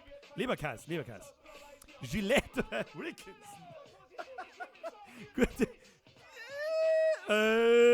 Ich glaube, ich habe einen Gillette-Rasierer. Auch wenn es nicht so ausschaut, aber ja, ich habe einen Rasierer. Glaubst du, kommt das neue Tool-Album heuer noch raus? Boah, leck, das ist eine gute Frage. Ich warte auch sehnsüchtig drauf. Dieses Jahr kann ich nicht sagen, aber in den nächsten 12 Monaten soll jetzt kommen. Glaube ich schon. Hat ja dann bloß 10 Jahre dauert, bis das neue Album kommt. Naja. Hey, Birger, speicherst bzw. lädst du den Livestream auch auf? Ich würde schon noch mal gern singen. Was noch mal gern singen? Ja, den lade ich immer auf. Meine Livestreams könnt ihr im Nachhinein immer alle anschauen. Immer, in voller Länge. Dauert meistens, wenn der Livestream beendet ist, dauert es meistens 1-2 Stunden, bis der dann online ist, weil er halt so groß ist. Der dauert halt dann auch, wie lange haben wir jetzt da? 1-3/4 Stunde. Könnt ihr in meinem Kanal anschauen. Einfach in meinen Kanal reingehen, ein bisschen runterscrollen, ich glaube die 4. Zeile oder so und dann seht ihr alle Livestreams, die wir jemals gemacht haben. Könnt ihr euch anschauen, da könnt ihr grär werden, wenn ihr die alle anschaut. Ich glaube, das sind mittlerweile 200 Stunden lang Video. Also wenn er wirklich hardcore langweilig ist, dann findest du da drin irgendeinen Blödschmerz. Naja, was hältst du von Vegetariern? Solange es mir nicht auf den Sack gingen, ist es mir wurscht. Sobald einer meint, der muss mir jetzt belehren, wie schlimm das ist. Und wie schlimm das die Viecher geht und sonst irgendwas, dann mag ich das nicht hören und sage, halt der Fotzen und schleicht dich. Ich vermisse die Late-Night-Streams. Wie schön, dass die immer... Ja, das ist der Sinn vom Late-Night-Stream, dass ich mich in die Hosen scheiß. Frau Gwalt, was taten Sie auf einem Festival? Wieso? Was taten Sie nicht auf dem Festival? Ich war genauso alt und war auf meinem ersten Festival und das erste Mal in Rock im Park. Mit 14. Und es war lustig. Und zwar wie Sau. Snoof oder Raucher? Du meinst wahrscheinlich nicht Snoof, sondern Snooze. Und ich finde beides asozial. Raucher tue ich nicht mehr, ich tue ja Dampfen. Fender oder Gibson? Ich bin eher so der Fender. Rot oder Rot? Ich nehme lila blassblau. Kuhabauer oder Saubauer? Was weiß denn ich? Von der Bauernwirtschaft habe ich keinen Plan. Da hätte schon lange How to geben. How to fucky futzen zum Beispiel. Kennst du Feuerwehr Tandern? Da gibt es immer Übungen. Was? Da gibt es immer noch der Übung Leberkassemen. Gibt es denn überall nach jeder Übung Leberkassemen? Es soll nach jeder Übung auf der Welt so jetzt Leberkassemen geben. Egal was für Übung das ist. Derek, kommst du das wie Bürgerfest in Fichtau? Ich sag das ganz ehrlich, das Wochenende gehe ich überhaupt nirgends hin, weil die 34 Mal in Pfotzen saufen die letzten paar Tage, die klangen nicht so mal für die Zeit. So. Bürger, kennst du Bürger? Ja, ist eine gute Haut, habe ich gehört. Alkohol oder Cannabis? Alkohol. Alkohol ist 100-mal schlimmer wie Cannabis, das weiß ich. Da brauche ich jetzt kein Aufklärungsgestanzel, sondern es ist halt so. Haha, ja, Bürger, hast du schon gesagt, was halt alle deren. Magst du einen Bibau? Ja, mag ich. Kannst du eine E-Gitarre spielen? Nicht mehr, also ich kann mit Sicherheit noch irgendwas spielen. Der Smells Like Teen Spirit geht immer. Der Bordelgrammer, vergesst Hob der am Montag im Volksfest gesehen. War überrascht, du hast ja tatsächlich Beine. Siehst du das? Ich hab Beine. Vergesst es für den Euro, glaube ich, was. Ich hab jetzt nicht aufgepasst. Ja, wir haben mehrere Leute im Volksfest gesehen. Das war am Schluss war es ein bisschen stressig, aber ich habe nicht damit gerechnet, dass so viele Leute daherkommen. Also ich bin kein 2 Meter gekommen, ohne dass irgendjemand geschrieben hat, Bürger da, Bürger hier, Bürger Foto, Bürger unterschreibt da, Bürger das, Bürger mal einen Pimmel auf dem Handy. Ja, okay, machen wir.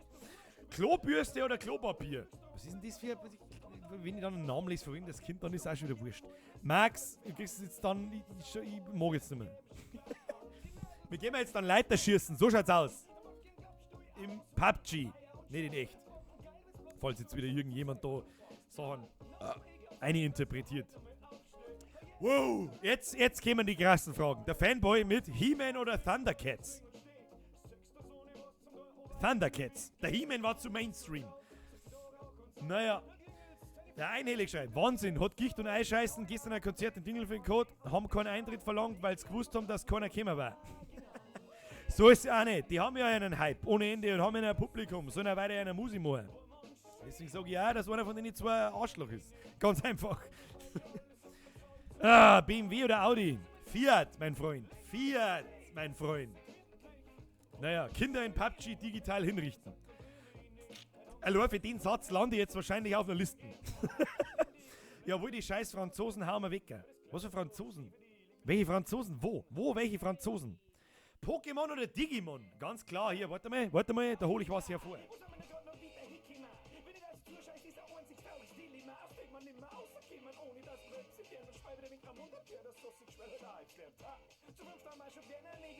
Beantwortet ist deine Frage. Ich sitze jetzt einfach hier und los den über. So. Der kommt sogar Feierspein, was auf?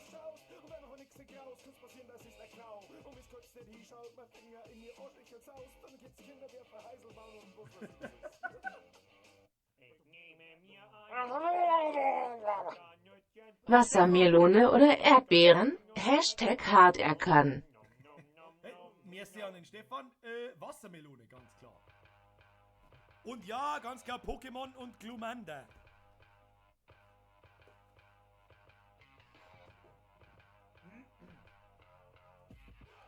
Nix mit einem abgefuckten Pikachu-Scheiß. So.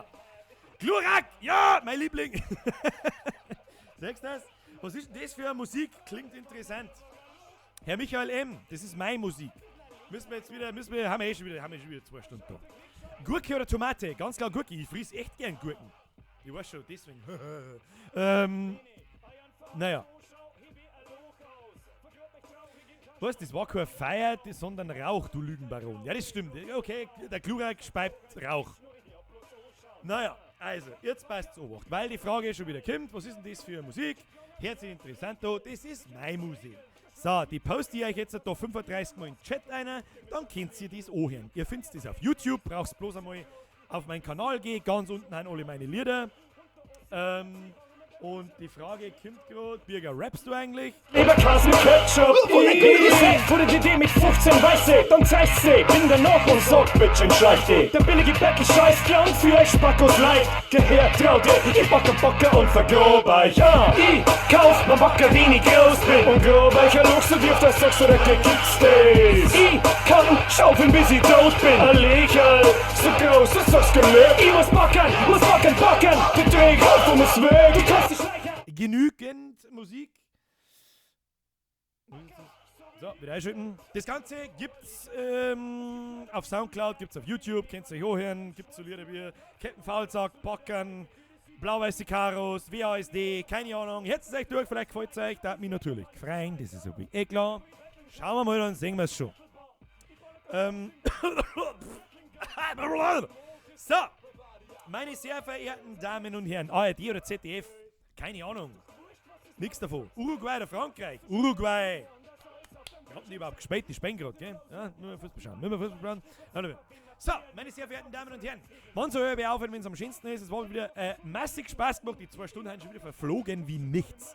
Am Schluss müssen wir natürlich auch wieder ein bisschen Eigenwerbung machen, weil sonst mache ich es halt auch nie.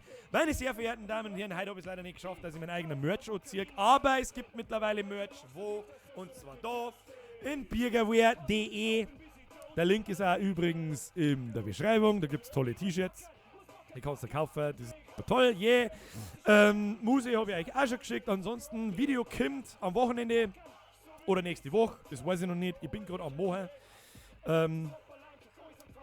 Bin halb fertig damit, ob ich bis Sonntag fertig bin, weiß ich nicht. Herr Kreppler! Wie heißt das? WIA host du auf Spotify? Möcht mal deine Lieder aieren. Erst einmal merci für den Fünfer. Wie heißt ich auf Spotify? Ganz normal, Birger Lex. Birger Lex. L-E-X. Ich weiß nicht, ob man das dann einfach so hören kann, keine Ahnung, ich benutze Spotify fast nicht. Das läuft nur seit kurzer Zeit immer nebenbei einmal ein bisschen. Ja. Birger sagt, warst du schon mal im Irish Pub in Straubing? Ja, selbstverständlich. Brezen oder Semi? Ganz klar Brezen. Brezen ist was sehr, sehr Geiles. Was habe ich im Volksfest gegessen? Im Volksfest habe ich gegessen, ein Gickerl, ein Käse und ein Brezen und einen Almburger habe ich mir genehmigt. Der war nicht so geil, aber die Speckplatten war geil. Und ja. So, meine sehr verehrten Damen und Herren. Ich sag wie jeden Freitagnachmittag merci und vergelt's Gott an alle Donator, merci und vergelt's Gott an alle VIPs, die VIP waren. Ich glaube, der Stefan hat heute seine VIPs ab. Hörst jetzt auf! Servus, hau deine Is auf mi ZAM. Die zweistelligen Beträge braucht ihr. Tauschttor! Merci! Tauschttor, so muss ich sagen. Merci für den 10er, 10,81 € gewonnen. Wenn man alles zusammenzählt, war es wahrscheinlich sogar 20er. Merci und vergelt's Gott, das hätte wirklich jetzt am Schluss aus nicht mehr braucht, meine sehr verehrten Damen und Herren. Da habe ich direkt jetzt ein schlechtes Gewissen, wenn ich gehe. Skywalker oder Solo, aber nicht der Film, der gerade gekommen ist, der ist kacke, aber der alte Han Solo, super guter Mann. Es war mir eine Ehre, Sie unterhalten zu dürfen an diesem Freitag. Ich wünsche euch alle ein schönes Wochenende. Bis nächsten Freitag, da sehen wir uns wieder im Livestream. Und mit Sicherheit in der Zwischenzeit mit einem Video, also 100% mit einem Video. Bis dahin bin ich leicht fertig. Und ja. Schauen wir mal, dann sehen wir schon der Lesung. Gute Freunde, kann niemand. Boah, jetzt kippst du daher. Hörst auf jetzt. Servus, schönes Wochenende. Ich hau Mihi, um 1 geht's auf den Nürburgring, grinsender Smiley. Herr Boris Blut, vergelt's gut für den 5er, da wünsche ich dir massig viel Spaß am Nürburgring. Ja. Was soll ich jetzt da sagen dazu? Merci, haut's euch rein. Schöner Freitag noch, schönes Wochenende, wir sehen uns nächste Woche zum 40. Mal jetzt. Habitiere. Servus, bis zum nächsten Mal. Dum dum dum dum dum. Dum dum dum. But can you